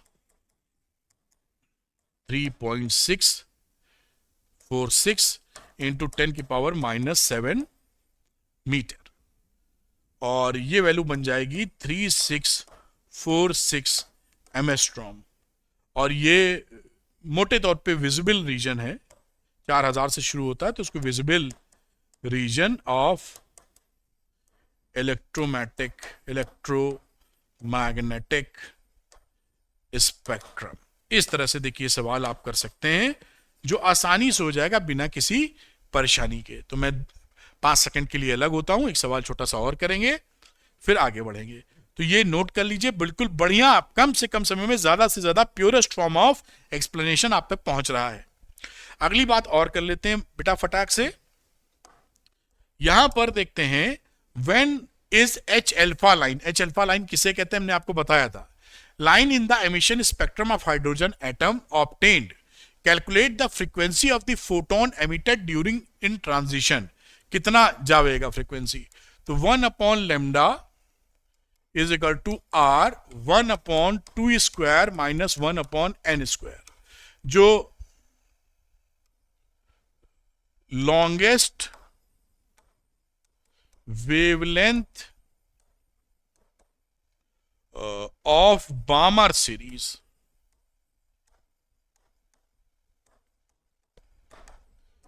is called H alpha। तो longest wavelength of Balmer series, तो बामर सीरीज के लिए n फाइनल 2 होना चाहिए। लॉन्गेस्ट के लिए n की वैल्यू जो लिखी है, ये मैं n इनिशियल लिख देता हूं, वो n इनिशियल कितना लोगे, 3, तभी आपको लॉन्गेस्ट वेवलेंथ मिलेगी। वैल्यू पुट कर देनी चाहिए यहां पर, ये हो गई लॉन्गेस्ट, या मैक्सिमम लिख देता हूं, रेडबर्ग कांस्टेंट 1/2² माइनस 1/3 सॉल्व करोगे तो ये आ जाएगा कितना, 5/36 r। तो लैम्डा मैक्स कितना आएगा, 36 पलट दो अपॉन 5। मेरे ख्याल से इसकी जगह आप निकालना क्या था, calculate emission, calculate the frequency निकालनी, तो फ्रीक्वेंसी में ऐसे ही पकड़े रहो। फ्रीक्वेंसी के लिए आप ये फॉर्मूला यूज करो, frequency is equal to c upon lambda, v is equal to L lambda, तो c frequency is equal to c by lambda. c की वैल्यू तो ये रही 1/λ, ये पुट कर दिया, और ये वैल्यू हो गई 3 into 10⁸ into 5/36, Rydberg constant 1.097 into 10⁻⁷, frequency ये हर्ट्स में आ जाएगी, और ये वैल्यू बनेगी 4.57 इंटू 10⁻⁴ हर्ट्स। ये आपका रहा आंसर। इस तरह से ये निकाल सकते हैं, कोई भी परेशानी नहीं होगी। इसको नोट कर लीजिए, फिर आगे का स्पेक्ट्रम की बात करेंगे तो उससे पहले हम ये समझेंगे कि एटॉमिक स्पेक्ट्रा किसे कहते हैं। चलिए, ये नोट कर लिया होगा आपने। एक कदम और आगे बढ़ाते हैं बेटा हम लोग, और आपको ये पहले बताते हैं, वरना आपको पता ही नहीं चलेगा। हो सकता है कई टीचर लोग स्कूल में, कॉलेज में, कोचिंग में नहीं डिस्कशन होता हो। यहां पर जब एटॉमिक स्पेक्ट्रा की बात करते हैं तो दो तरह के एटॉमिक स्पेक्ट्रा होते हैं, एक होते हैं एमिशन वाले, एक होते हैं एब्जॉर्प्शन वाले। तो एमिशन वाला स्पेक्ट्रा कब कैसे क्या मिलता है, और जब वो एब्जॉर्प्शन वाला होता है कब क्या कैसे मिलता है। क्योंकि इसी स्पेक्ट्रम की अहमियत क्या है कि जब हम किसी भी एटम से निकलने वाले स्पेक्ट्रा की स्टडी करते हैं तो हमारा स्ट्रक्चर ऑफ एटम उस चीज से मैच होना चाहिए जो स्पेक्ट्रम एक्सपेरिमेंटली मिल रहा है। एक्सपेरिमेंट जो एक स्पेक्ट्रम होता है उसको फिंगरप्रिंट ऑफ द एटम बोलते हैं। जैसे हमारा एक फिंगरप्रिंट होता है ना, आपका भी है, कई ऑफिसेज में देखिए ये चलता है अंगूठा लगाओ अभियान, मतलब अंगूठे का एक जो है वो, अब तो रेटिना वेटिना भी चलने लगा है, तो आप समझ पा रहे, वो आपका फिंगरप्रिंट है। आपके जैसा निशान वाला कोई दूसरा नहीं मिलेगा इस पूरे वर्ल्ड में। काफी, इस पूरे वर्ल्ड में मान लो 7 अरब लोग हैं, तो 7 अरब में किसी का कॉमन नहीं, अब तक जो पैदा हुए जो आएंगे वो सबका अलग अलग होता है, फिंगरप्रिंट है आपका। तो इसी तरीके से गैस का, एटम का फिंगरप्रिंट स्पेक्ट्रम में होता है, जो स्पेक्ट्रम आपको मिलता है। तो आपका स्ट्रक्चर ऑफ एटम का रिलेशन स्टैब्लिश होना चाहिए स्पेक्ट्रम से, जो बात आप कह पाए। वो इसलिए जानना जरूरी कि स्पेक्ट्रम है क्या, वरना रिलेशन जिस चीज को पता ही नहीं उससे स्टैब्लिश क्या करेंगे। तो ये बात समझते हैं। तो पहले बात करते हैं एमिशन स्पेक्ट्रम की। अब हम क्या करते हैं, गैसेस को लेते हैं, रेरिफाइड गैस करते हैं। रेरिफाइड का मतलब प्रेशर कम कर देते हैं। और देखिए यहां पर व्हेन एन एटॉमिक गैस और vapour is excited at low pressure, low pressure rarefied gas होती है, प्रेशर काफी कम, एक ट्यूब ले लेते हैं ग्लास की, प्रेशर कम कर देते हैं। उस एक्साइट कैसे करेंगे, उसके बीच में ना करंट फ्लो कराते हैं। जब करंट फ्लो कराते हैं तो वहां पर उसके जो गैस के मॉलिक्यूल्स हैं, एटम्स हैं, एक्साइट हो जाते हैं। और एक्साइट होने पर आपको रेडिएशन देते हैं। तो usually by passing an electric current the emitted radiation has a spectrum. जो एमिटेड रेडिएशन होता है वो आपको स्पेक्ट्रम देता है, क्योंकि जब आप लाइट मारेंगे तो फोटोन कम एनर्जी से ज्यादा एनर्जी में जाएंगे और फिर इसी तरीके से वो चलेंगे। तो जो रेडिएशन मिलेगा has a spectrum which contains certain specific only. A spectrum of this kind is termed as emission line spectrum. इसके बैकग्राउंड को हम कर लेते हैं ब्लैक, उसके ऊपर ये जो स्पेक्ट्रम मिल रहा है गैस जो है, वो जो हम एक्साइटमेंट उनका कर रहे हैं उससे लाइंस मिलती हैं। And it consist of bright lines on a dark background. तो ये जो काला बैकग्राउंड होता है उस पर लाइनें मिलती हैं, क्योंकि रेडिएट करते हैं इस समय, ज्यादा एनर्जी से कम एनर्जी में चले जाते हैं इनको एक्साइट करने पर। तो वहां से जो स्पेक्ट्रम मिलता है उसको बोलते हैं एमिशन। समझ पाए ना आप, एक रेरिफाइड गैस ली, प्रेशर कम, उसमें करंट फ्लो कराते हैं, एक्साइट करा देते हैं। जब एक्साइट कराते हैं तो होता क्या है, वहां से रेडिएशन निकलते हैं, उसको ब्लैक बैकग्राउंड रखते हैं, उस पर निशान आ जाते हैं उसके, वो निशान फिंगरप्रिंट ऑफ द एटम है। वो ब्राइट लाइंस मिलती हैं, ये हाइड्रोजन की स्पेक्ट्रम है। ये जो नीला नीला ये समझ लो काला कलर है, और ब्राइट लाइन ऐसे दिख रही है आपको। तो ये यहां पर देखिए पाश्चन, बामर वगैरह वगैरह सीरीज हैं, ऐसी लाइन मिलती हैं। यहां पर कॉन्टिन्यूअस स्पेक्ट्रम नहीं, कुछ खास तरह की लाइनें हैं।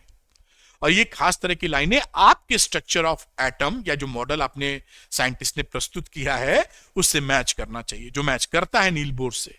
खैर एक कदम और आगे ले जाते हैं, अगली चर्चा देखते हैं कि एब्जॉर्प्शन स्पेक्ट्रम क्या होता है। अब एब्जॉर्प्शन स्पेक्ट्रम में क्या है, ये देखिए लिखा है, study of emission line spectra of a material can therefore term as a fingerprint for identification of the gas. Gas का मतलब उसके एटम, मॉलिक्यूल। तो वहां पर आप पकड़ पाएंगे कि फिंगरप्रिंट उसका है। खैर अब when white light passes through a gas, अब क्या होता है कि जो गैस रेरिफाइड गैस है इसमें व्हाइट लाइट छोड़ते हैं हम लोग, और स्पेक्ट्रोमीटर से हम देखते हैं कि जो ये गैस के मॉलिक्यूल से टकराई है उसके बाद कैसी लाइट निकल रही है। स्पेक्ट्रोमीटर इसी काम में आता है। तो उससे हम देखते हैं कि कुछ काली लाइनें दिखाई पड़ती हैं हमको। वो ये साबित करती हैं कि ये लाइनें वो हैं जिस वेवलेंथ का एनर्जी इस गैस एटम ने एब्जॉर्ब कर लिया है। कि व्हाइट लाइट में गई कई सारी एनर्जीज पूरी कॉन्टिन्यूअस, और उनमें से जो जो खा गया वो एटम यानी एब्जॉर्ब कर लिया, वो लाइनें कैसी दिखने लगी, काली काली, क्योंकि वहां की लाइट मर गई। तो वो क्या कहलाता है, एब्जॉर्प्शन स्पेक्ट्रम। और ये लाइनें जो मिली ये वही मिली जो आपको एमिशन स्पेक्ट्रम में मिल रही थी, वही फ्रीक्वेंसी की, वही लैम्डा की। तो आपको सेम लाइन यहां मिली। तो इससे साबित हो गया कि ये जो एटम थे ये खास तरह की वेवलेंथ एमिट करते हैं या खास तरह की वेवलेंथ एब्जॉर्ब करते हैं, एक्साइटेशन पर जब या फिर रेडिएशन पर या एब्जॉर्प्शन पर। तो ऐसे स्पेक्ट्रम को हम बोलते हैं एब्जॉर्प्शन स्पेक्ट्रम। ये जानना जरूरी है आपके लिए। खैर, रेडिएशन एब्जॉर्प्शन दोनों स्पेक्ट्रम आप समझ गए। अब जो नील्स बोर ने कहानी समझाई थी उसका इससे रिश्ता क्या है, वो रिश्ता एस्टेब्लिशमेंट, तभी तो स्ट्रक्चर ऑफ एटम को वैलिडेट करेंगे कि हाँ भाई जो बोल रहे हो ठीक है। तो अब यहां पर देखिए, बोर साहब ने बताया था HNuIF एक इलेक्ट्रॉन जो है जो यहां चक्कर लगा रहा था, जो इनिशियल एनर्जी लेवल था वो एक दूसरे एनर्जी लेवल में EF में आ गया, हाई एनर्जी लेवल से लो एनर्जी लेवल में। तो ये हम पहले लिख चुके हैं। तो ENI माइनस ENF, ये वैल्यू कितनी, ENI ज्यादा है, ये I मतलब NI याला है, और ये HNuIF, ये जितना एनर्जी का डिफरेंस आएगा, ये जैसा देखा है, उतना फोटोन रिलीज कर रहा है। अगर ये उल्टा होगा तो एब्जॉर्ब करने लगेगा, कम से ज्यादा में जा रहा होगा। तो यहां पर क्या हुआ, ये इस फॉर्मूले में ये ENI और ENF क्या है, NI NF तो क्वांटाइज्ड है ना, नंबर ऑफ ऑर्बिट, पहला कि दूसरा कि तीसरा। इसी तरह NI NF फिक्स नंबर है। अगर फिक्स नंबर है तो इसकी एनर्जी भी फिक्स्ड है। 1 के लिए डिफरेंस के लिए 1 रखा, ये 2 रखा तो फिक्स आ जाएगा। तो यहां पर आपको जो न्यू मिलेगा वो कुछ पर्टिकुलर फ्रीक्वेंसी ही मिलेंगी, क्योंकि ये कुछ पर्टिकुलर वैल्यूज ही होंगी। इसका मतलब जो पर्टिकुलर फ्रीक्वेंसी के फोटॉन्स ही आपको देखने को मिलेंगे, कॉन्टिन्यूअस नहीं मिलेंगे। और यही वो शो कर रहे हैं इस लाइंस के अंदर कि यहां पर ये जो हाइड्रोजन का लाइन है स्पेक्ट्रा, ये पर्टिकुलर फ्रीक्वेंसी या वेवलेंथ का, ये पर्टिकुलर फ्रीक्वेंसी, ये पर्टिकुलर फ्रीक्वेंसी या वेवलेंथ सबका नहीं है। ये बात इनके मॉडल से बैठती है। इसे ही बोलते हैं क्वांटाइजेशन ऑफ एनर्जी या क्वांटाइजेशन है। इसीलिए लाइन स्पेक्ट्रम को का एक्सप्लेनेशन नील बोर साहब दे पाए।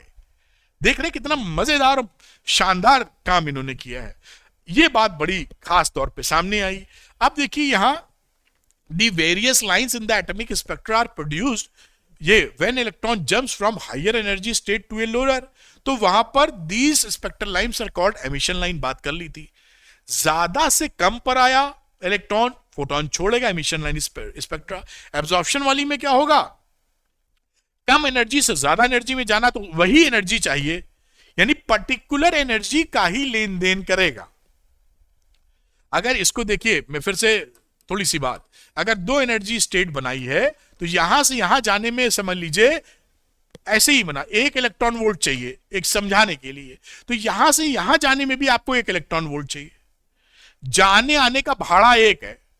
आप जैसे बॉम्बे टू दिल्ली जा रहे हैं, दिल्ली टू बॉम्बे जा रहे हैं, लखनऊ टू बिहार जा रहे हैं, कहीं जा रहे हैं, तो जाने का भाड़ा इज इक्वल टू लौटने का भाड़ा इक्वल। तो वही पर्टिकुलर भाड़ा है ना, ये ना कि कोई भी भाड़ा लग जाएगा, कहीं नहीं जा सकते उस पर्टिकुलर। जैसे आप समझ लीजिए फेयर्स भी तो क्वांटाइज्ड होते हैं।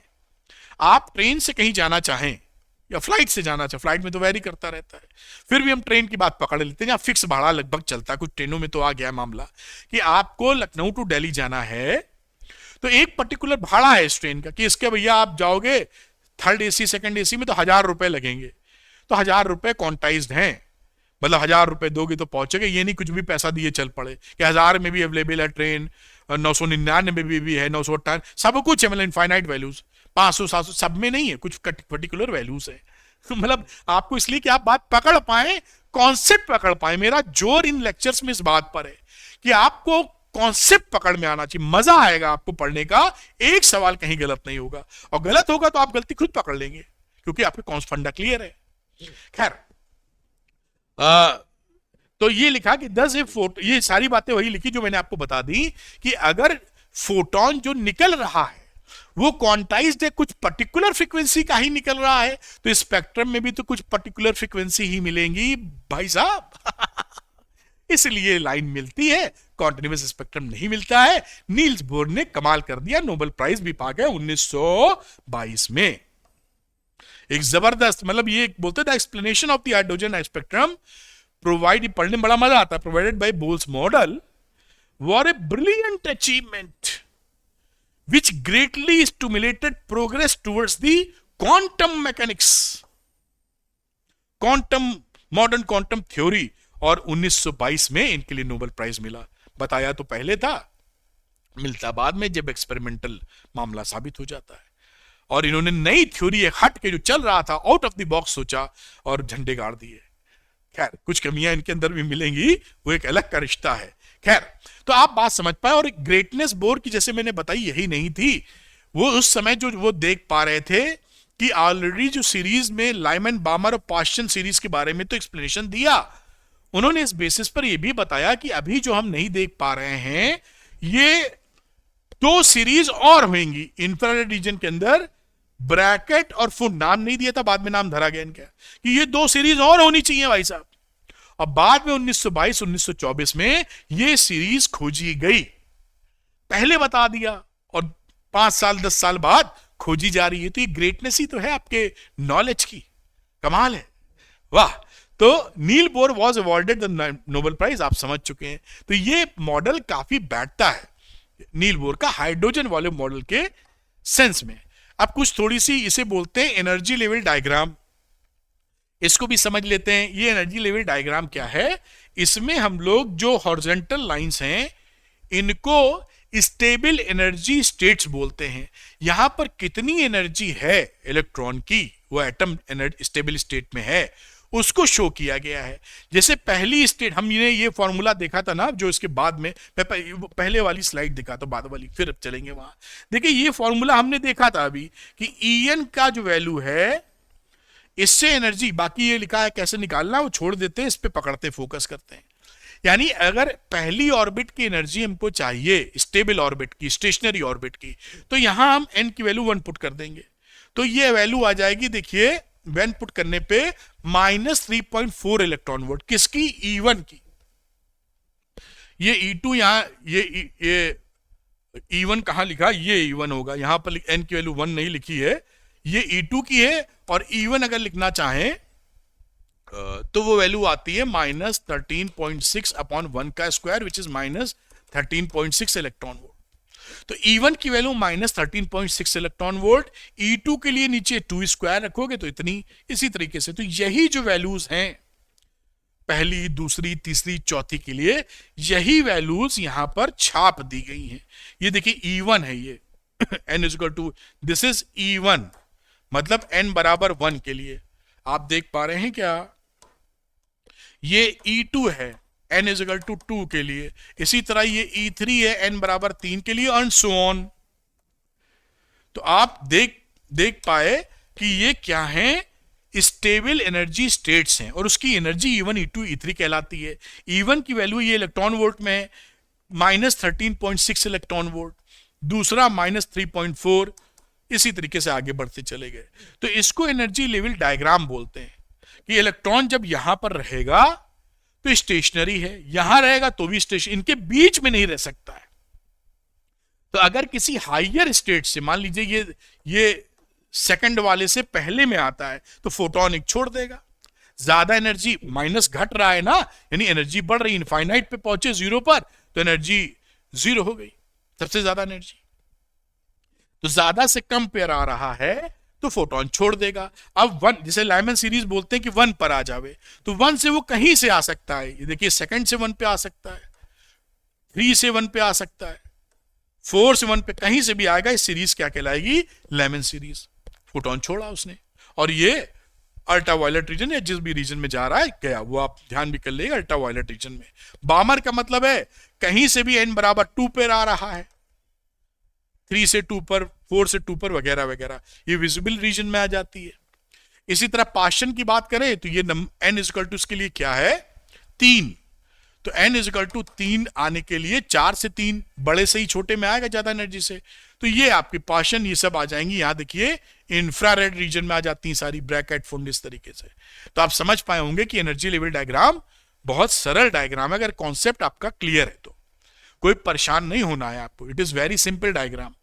खैर आप इस बात को समझ पाए होंगे, it is a diagram which energies of the different stationary states of an atom are represented by parallel horizontal lines. ये पैरेलल हॉरिजॉन्टल लाइन से बात खत्म हो गई कि नहीं। सम सुटेबल एनर्जी स्केल, बहुत बढ़िया। खैर, इसके बाद वाली कुछ चीज जो ये सब आप समझ चुके हैं हम लोग, तो अब यहां समझ गए होंगे कि एनर्जी क्वांटाइजेशन है। एनर्जी क्वांटाइजेशन का मतलब या तो ये एनर्जी 13-13.6 इलेक्ट्रॉन वोल्ट, या ये एनर्जी -3.4 इलेक्ट्रॉन वोल्ट। उसके बीच की कोई एनर्जी नहीं रहती है इलेक्ट्रॉन के पास, या तो पहली ऑर्बिट या दूसरी ऑर्बिट या तीसरी या चौथी। तो ये क्वांटाइजेशन ऑफ एनर्जी, इसे बोलते हैं एनर्जी क्वांटाइजेशन। कॉन्टिन्यूअस वैल्यू नहीं है, E1 E2 E3 fix values हैं। ठीक, अब कुछ बातें जो सवाल लगाने में बड़ी काम आती हैं। जब भी n = 1 बोला जाएगा, -13.6 इलेक्ट्रॉन वोल्ट एक ग्राउंड स्टेट होती है भाई, इससे नीचे तो कहीं जा नहीं सकता है। जब भी आप बोलोगे फर्स्ट एक्साइटेड स्टेज, यहां पे शायद लिखा था मैंने, अगर बोला फर्स्ट एक्साइटेड स्टेज तो इसका मतलब होता है n = 2, क्योंकि फर्स्ट एक्साइटेड का मतलब 1 में तो ग्राउंड था। जैसे कि फ्लोर बनाते हैं घर पे, घर वाले को बिल्डिंग जब बनती है तो ग्राउंड फ्लोर बोलते हैं, फर्स्ट फ्लोर बोलते हैं उसके ऊपर वाले को, सेकंड फ्लोर, समझ रहे हैं ना। वैसे ही excited state, first excited state ground के ऊपर वाला है ना। और इसी तरीके से सेकंड एक्साइटेड तो n = 3 एंड सो ऑन। इसलिए कि आप गलती ना करें, मैं आपको ध्यान दिलवा पाऊं। अगर कोई आपसे बोलता है कि फोर्थ एक्साइटेड स्टेट में इलेक्ट्रॉन है तो किस ऑर्बिट में है, फोर्थ एक्साइटेड स्टेट, कमेंट करके मुझे बताइएगा। ठीक है, आगे चलते हैं, एक कदम और आगे बढ़ाते हैं बेटा। अब ये देखिए बड़ी शानदार चीज हुई। अब 1913 में ये बोर साहब 1912 में ही मॉडल दे दिया था इन्होंने, बता गया 1912-13 में जो मॉडल इन्होंने दिया, नील्स बोर मॉडल, बढ़िया। लेकिन उन्होंने ये जो बात खड़ी हुई कि H/2π का जो सीन हुआ कि ये एंगुलर मोमेंटम भैया पकड़ लिया उन्होंने, ये कहां से पकड़ा, इसका कोई एक्सप्लेनेशन नहीं मिला आपने को। डिब्रॉय ने 1923 में, करीबन 10 साल बाद, 1923 में कहीं लिखा होगा, डिब्रॉय ने इसका एक्सप्लेनेशन दिया, ये जो पजल थी इसको सॉल्व किया कि भाई H/2π कहां से ला रहे हैं साहब। तो इन्होंने ये बताया, देखिए जो ये पजल था, उन्होंने कुछ बातें की और बहुत ही मजेदार बातें की। उन्होंने कुछ ऐसा बताया कि जो स्टेशनरी वेव्स होती हैं, जो क्लास 11 में आप पढ़े हैं, मुझे पूरी उम्मीद है, वो जो वेव्स होती हैं बेटा, उसमें दो तरफ अगर नोड लगे हैं, ऐसे बांध रखा है स्ट्रिंग को आपने, तो स्ट्रिंग को जब बांध रखते हैं तो वेव जाती और रिफ्लेक्ट होती है।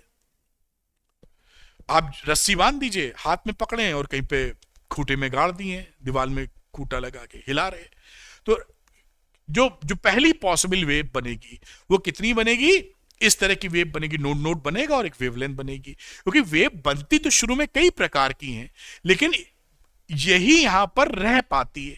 बाकी सब क्या होता है, जो रिफ्लेक्टेड वेव है उससे सुपर पोजिशन होने के बाद बाकी मर जाती हैं, अपने से यही किल हो जाती है। एक जा रही है फिर लौट के आ रही है वही, तो वो सबको मार देती है, केवल यही बचती है, यही सरवाइव करती है, यही स्टेबल होती है। बाकी सब बनती है लेकिन निपट जाती है। तो ये जो स्टेबल वेव है, देखिए ये नोड नोड के बीच में λ/2 का डिफरेंस होता है, ये पूरी वेवलेंथ कितनी हो गई, लैम्डा हो गई, लैम्डा। अब दूसरी जो वेव बन सकती है जो स्टेबल होगी वो कैसे बनेगी, नोड नोड, और इस तरह की बन सकती है। देखिए नोड, यहां भी नोड आ गया, यहां भी नोड आ गया, ये जाने आने वाली वेव कितनी हो गई, जाने वाली लैम्डा, आने वाली लैम्डा, तो 2 लैम्डा वेवलेंथ हो गई। इसी तरीके से अगली जब बनाएंगे, जो कि मैं बनाना चाह नहीं रहा था लेकिन फिर भी बना रहा हूं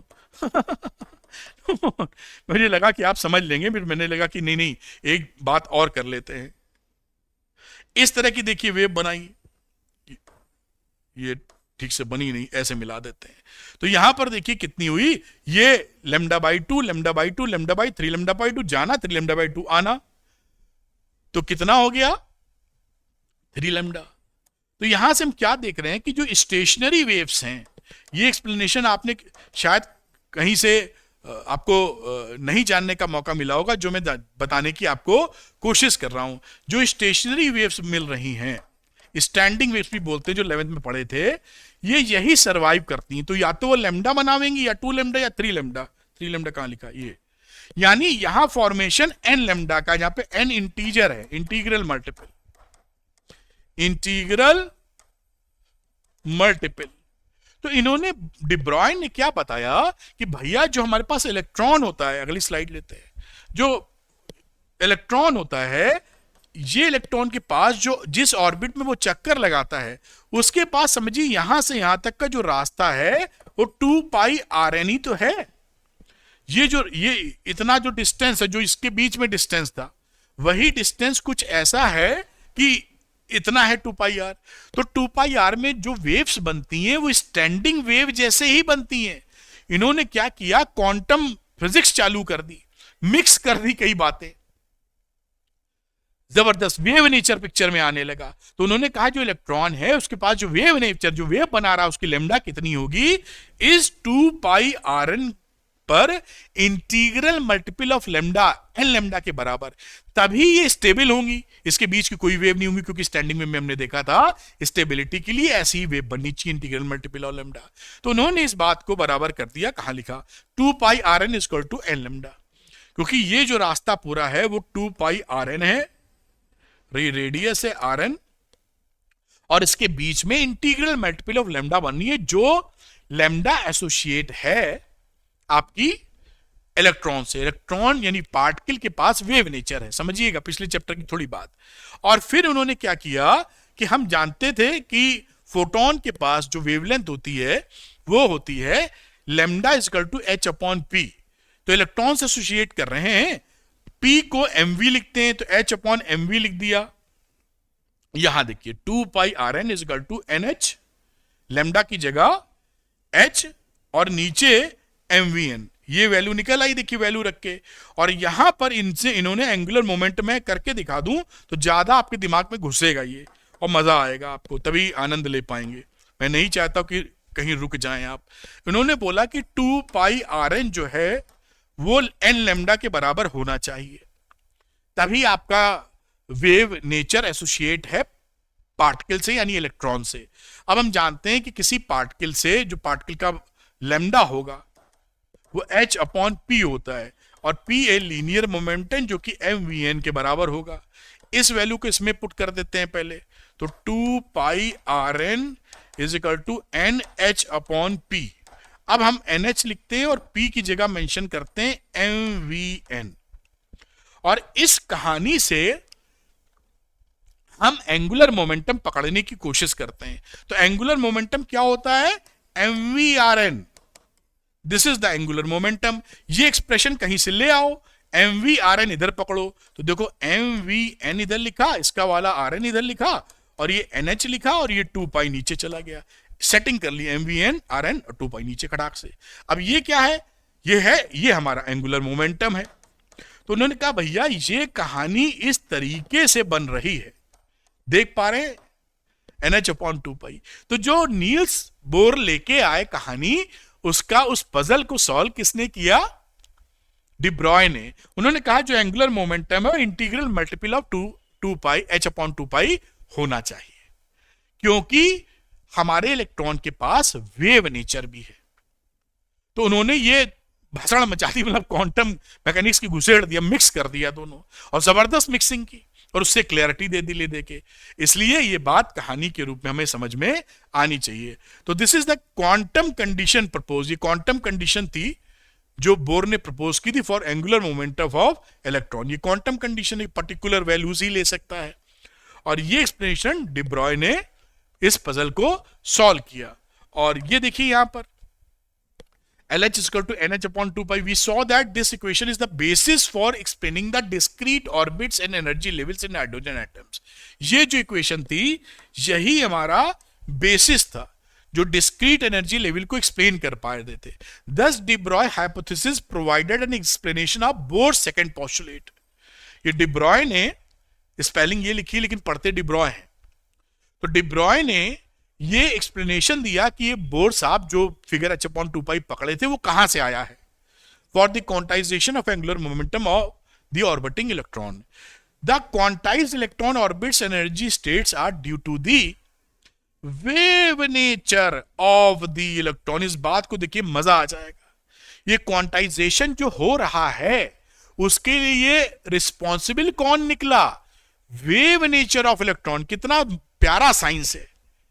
कहां से कहां इलेक्ट्रॉन खोजे, थॉमसन मॉडल आया, रदरफोर्ड लगे रहे, 1911 में रदरफोर्ड आया, 1913 में नील बोर आया, उसमें जो बातें निकली उसका एक्सप्लेनेशन 1923 में आया। आगे भी आ रहा है। तो ये and the only resonant standing waves can persist. जो आप समझ पाए, जो डिस्क्रीट या क्वांटम नेचर आपका एनर्जी स्टेट का डिस्क्रीट नेचर आ रहा है, क्वांटाइज नेचर आ रहा है, उसकी जिम्मेदारी किसकी थी? वेव नेचर ऑफ इलेक्ट्रॉन की वजह से आ रहा था। और कभी वही वेव्स यहां सरवाइव कर पाती हैं जो रेजोनेंट कंडीशन में है, यानी वही एन लैम्डा वाला फंडा। बात समझ गए होंगे, एक एक गहराई से घुस के समझ रहे हैं हम लोग। चलिए अगली एक छोटा सा पिद्दिकड़ी न्यूमेरिकल है, इसको भी सॉल्व कर लेते हैं जैसे आपको अंडरस्टैंडिंग मिले। Calculate the de Broglie wavelength of the electron orbiting in the n is equal to 2 state of hydrogen atom। तो देखिए ई एनर्जी की बात कर रहे थे, ई एन बात करें तो इसको लिखते थे ई के लिख दो। हम जानते हैं एनर्जी की वैल्यू माइनस के बराबर होती है, ठीक। अब यहां पर अगर मैं के लिखूं तो जो एनर्जी होती है ना काइनेटिक, वो तो हमेशा पॉजिटिव ही होती है। तो हो गया 13.6 electron volt upon n square. भाई टोटल एनर्जी होती थी ये टोटल एनर्जी थी। तो काइनेटिक एनर्जी निकालोगे तो माइनस लगा दो, प्लस हो जाए। काइनेटिक वैसे भी हमेशा पॉजिटिव होती, इतना तो आपको पता होगा, नहीं पता तो याद कर लो। अब सेकंड के लिए बात कर रहे हैं तो 2 स्क्वायर डाल दिया तो वो 13.6 अपॉन 4 यानी 3 ये आ गया इलेक्ट्रॉन वोल्ट में। अब आप जूल में चेंज किए तो 3.4 इंटू 1.6 इंटू 10 की पावर माइनस 19 जूल। ये क्या है? Kinetic. What is this? This is a kinetic energy. किसकी? इलेक्ट्रॉन की, जो सेकंड ऑर्बिट में चक्कर मार रहा है यहां पर। अब लैम्डा वेवलेंथ निकालनी है तो h upon under root 2m kinetic energy.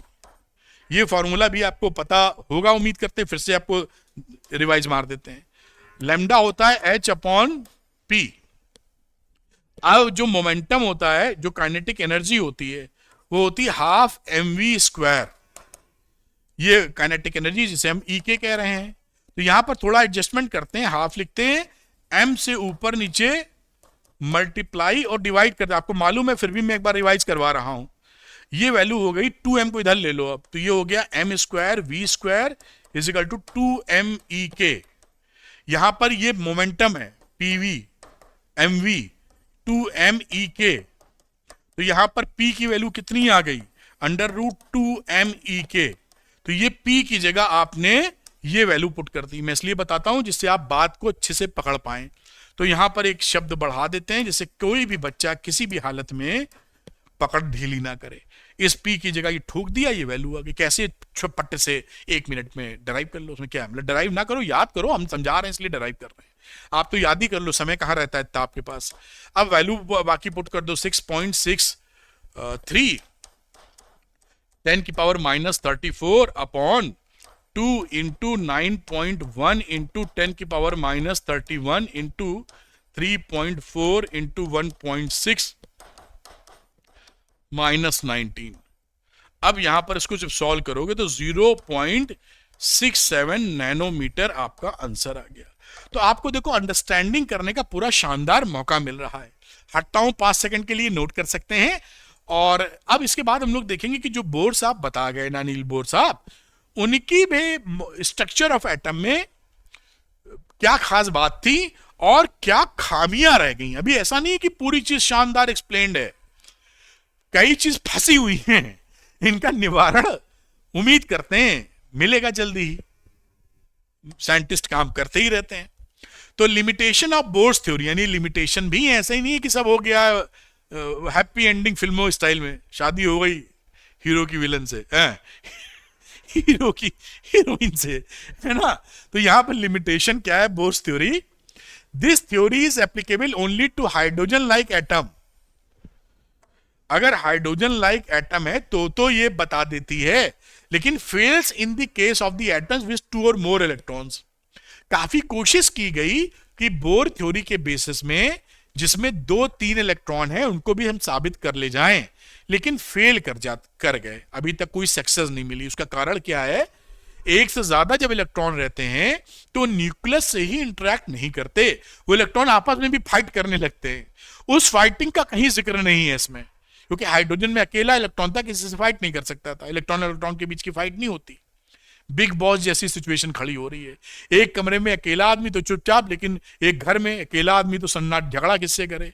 लेकिन वहीं पे आ गए 6 आदमी, अब तो झगड़ा आपस में हो ही जाएगा। वही तो वो झगड़े वाली बात नील बोर किस के पॉस्टुलेट्स में नहीं कही गई है। तो जो मल्टीपल इलेक्ट्रॉन है, एक से ज्यादा, वहां के लिए एप्लीकेबल नहीं है। It does not explain why only circular orbits taken, elliptical ले सकते थे। अब ये जो पूरी रामायण है वो कहती है सर्कुलर ऑर्बिट में इलेक्ट्रॉन चक्कर लगा रहा है, इलिप्टिकल पॉसिबल है, क्यों नहीं लिया हमने? कोई रीजन बताओ। वो रीजन नहीं पता है। ठीक, अगली, as electron exhibits wave like properties, so orbits of electron can not be exactly defined as in Bohr's theory. भाई वेव लाइक प्रॉपर्टी अगर है तो एग्जैक्टली पोजीशन, इसी को हम आगे चल के बोलते हैं, जो आप पढ़ेंगे कभी आगे जब पढ़ाई चलेगा, जिसको बोलेंगे कि हम पक्की तौर पर नहीं बता सकते कि इलेक्ट्रॉन का मोमेंटम, अनसर्टेनिटी प्रिंसिपल जिसे बोलते हैं हाइजेनबर्ग का, कि इलेक्ट्रॉन का पोजीशन क्या है, मोमेंटम क्या है। ठीक, तो वो कहानी है कि भाई वेव से जुड़ा हुआ है, तो आप कैसे कह दे रहे हैं कि इलेक्ट्रॉन कहां मौजूद है? बड़ी अच्छी बात। Bohr's theory does not tell anything about the relative intensities. अब जो स्पेक्ट्रम लाइंस आपको मिल रही थी, जो फोटो हमने दिखाई थी आपको, लाइनें मिल रही थी हाइड्रोजन की, वहां पर कुछ लाइनें चमकदार मिलती हैं, कुछ धुंधली, कुछ कम चमकदार मिलती हैं। तो वो ये तो बताए कि ये लाइनें मिलेंगी, इतनी फ्रीक्वेंसी की मिली भी, लेकिन चमक में फर्क क्यों है?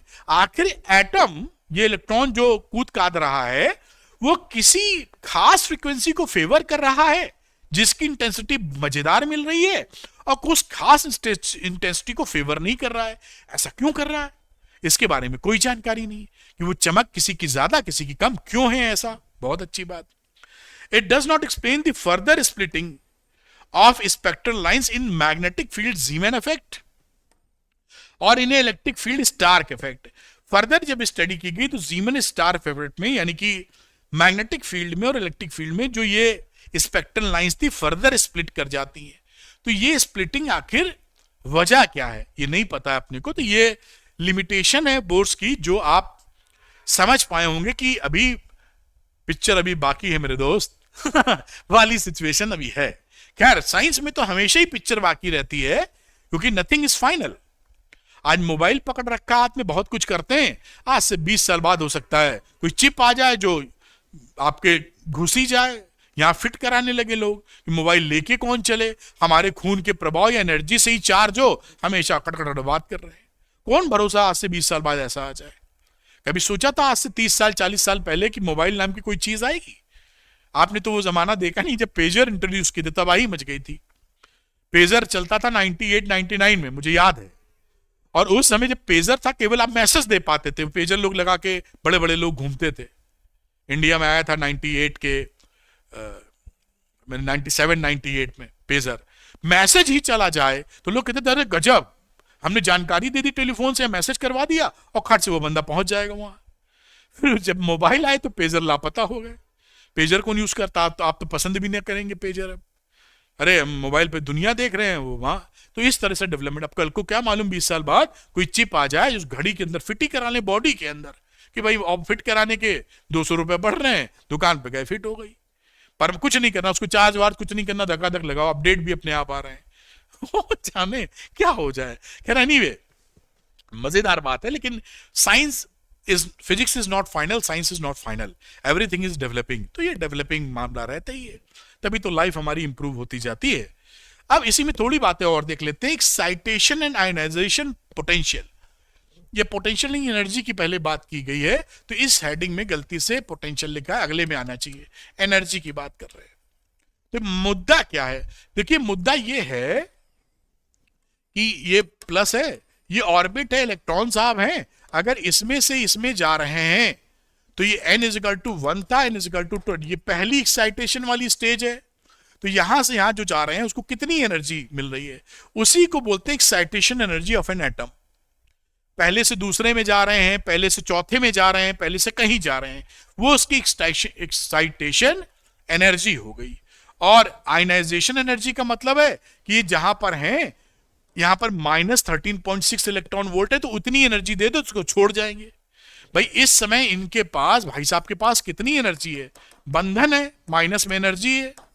अगर इतनी एनर्जी हम प्रोवाइड कर दें प्लस की, तो इसकी total energy will become 0 and this will be out from electron, leave the atom, infinite चला जाएगा। तो जब छोड़ जाएगा तो एटम आयनाइज हो जाएगा, ऐसे बोल रहे हैं आयनाइजेशन एनर्जी। कितना सरल है सब। तो यही बात इसमें लिखी है। फर्स्ट एक्साइटेशन एनर्जी का मतलब क्या है, E1 से E2 जा रहे हैं, तो E2 माइनस E1 और कोई निकालनी हो। सेकेंड एक्साइटेशन एनर्जी, पहले से तीसरे में जा रहे हैं, तो ये 12 पॉइंट, उसका डिफरेंस निकाल दिया, E2 माइनस E1 कर दोगे तो इतनी वैल्यू आ जाएगी। बहुत सुंदर। और आयनाइजेशन एनर्जी आपको बताई, इनफिनिटी पर 0 होता है, E1 -13.6 था, 13.6 वोल्ट। तो ionization energy of the electron जो कि ग्राउंड स्टेट में है, उसकी वैल्यू मिलती है 13.6 इलेक्ट्रॉन वोल्ट, आयनाइजेशन एनर्जी। इसी का एक दूसरा टर्म होता है जिसको हम बोलते हैं आयनाइजेशन पोटेंशियल। मुद्दा यही है। अब एनर्जी की जगह पोटेंशियल देने की कोशिश करेंगे आप, वो कर लेते हैं। तो देखिए वहां इलेक्ट्रॉन वोल्ट था, ये वोल्ट, इलेक्ट्रॉन वोल्ट होता है एनर्जी की यूनिट, वोल्ट होता है पोटेंशियल की यूनिट, है वही कहानी। तो एक्साइटेशन पोटेंशियल वही, पहले से दूसरा या पहले से तीसरा या वगैरह वगैरह। तो फर्स्ट एक्साइटेशन पोटेंशियल कितना है, 10.2 वोल्ट। अब ये बम्बार्डमेंट, ये कैसे दिया जाता है, it is that accelerating potential which gives to the bombardment electron. आप एटम के ऊपर इलेक्ट्रॉन को बम्बार्डमेंट करा देते हैं, वो उसको पोटेंशियल देते हैं। Sufficient energy to excite the target atom by raising one of its electron from inner to outer orbit. ये पोटेंशियल है, जिस इलेक्ट्रॉन को एक्सेलेरेट कर रहे हैं उसका वो पोटेंशियल नाप लेते हैं। एक्सेलेरेशन पोटेंशियल की वजह से होगा, प्लस लगा दोगे तो लॉलीपॉप देके भागेगा इलेक्ट्रॉन, जल्दी पहुंचने के चक्कर में वो एक्सेलेरेट कर जाएगा। तो आयनाइजेशन पोटेंशियल वही काम कि एक इलेक्ट्रॉन को आपने पोटेंशियल लगाया और एक इलेक्ट्रॉन ने टक्कर मारी, दूसरा इलेक्ट्रॉन भड़ से निकल गया। तो जिस पोटेंशियल पर वो टक्कर मार के निकाल दे इलेक्ट्रॉन, वो पोटेंशियल कितना है, 13.6 वोल्ट।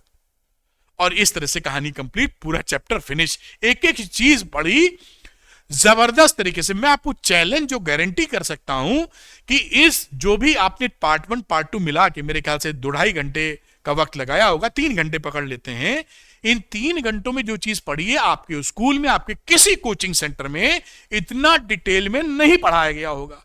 और पढ़ाया गया होगा तो इतना सरल एक्सप्लेनेशन आपको नहीं मिलेगा। क्योंकि इस 3 घंटे की परफॉर्मेंस के लिए, जो आज 1-1.5 घंटे और 1-1.25 घंटे 1.5 घंटे पिछला वीडियो के लिए, मैं 8-8 10-10 घंटे समझ बूझ के प्रेजेंटेशंस बनाता हूं कि आपको शानदार सरल चीजें आप तक पहुंचा सकूं।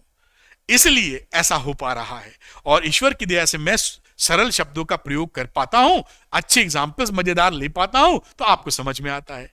तो आप अगर ये चाहते हैं कि आपको फिजिक्स आसान भाषा में समझ में आए, वीडियो लेक्चर देखने पर न्यूमेरिकल निकलने लगे, तो झट से अरविंद एकेडमी चैनल को सब्सक्राइब कर लीजिए फॉर टॉप क्वालिटी कंटेंट। इसके बाहर से कुछ नहीं आएगा, सब कुछ इसी से आएगा। पूरा सिलेबस कवर्ड है, बाहर से कुछ पढ़ने की आवश्यकता नहीं। प्रैक्टिस के लिए चीजें लगा सकते हैं सवाल, उसकी मनाही नहीं है, लेकिन सारी थ्योरी, सारी कॉन्सेप्ट, फंडा एकदम क्लियर है। तो वीडियो अगर पसंद आया है तो लाइक और शेयर कीजिए, अरविंद एकेडमी चैनल को सब्सक्राइब कीजिए, और इसका पीडीएफ अगर आपको चाहिए तो अरविंद एकेडमी टेलीग्राम चैनल को ज्वाइन कर लीजिए, जिसका लिंक डिस्क्रिप्शन में दिया है। Thank you very much, wish all the best.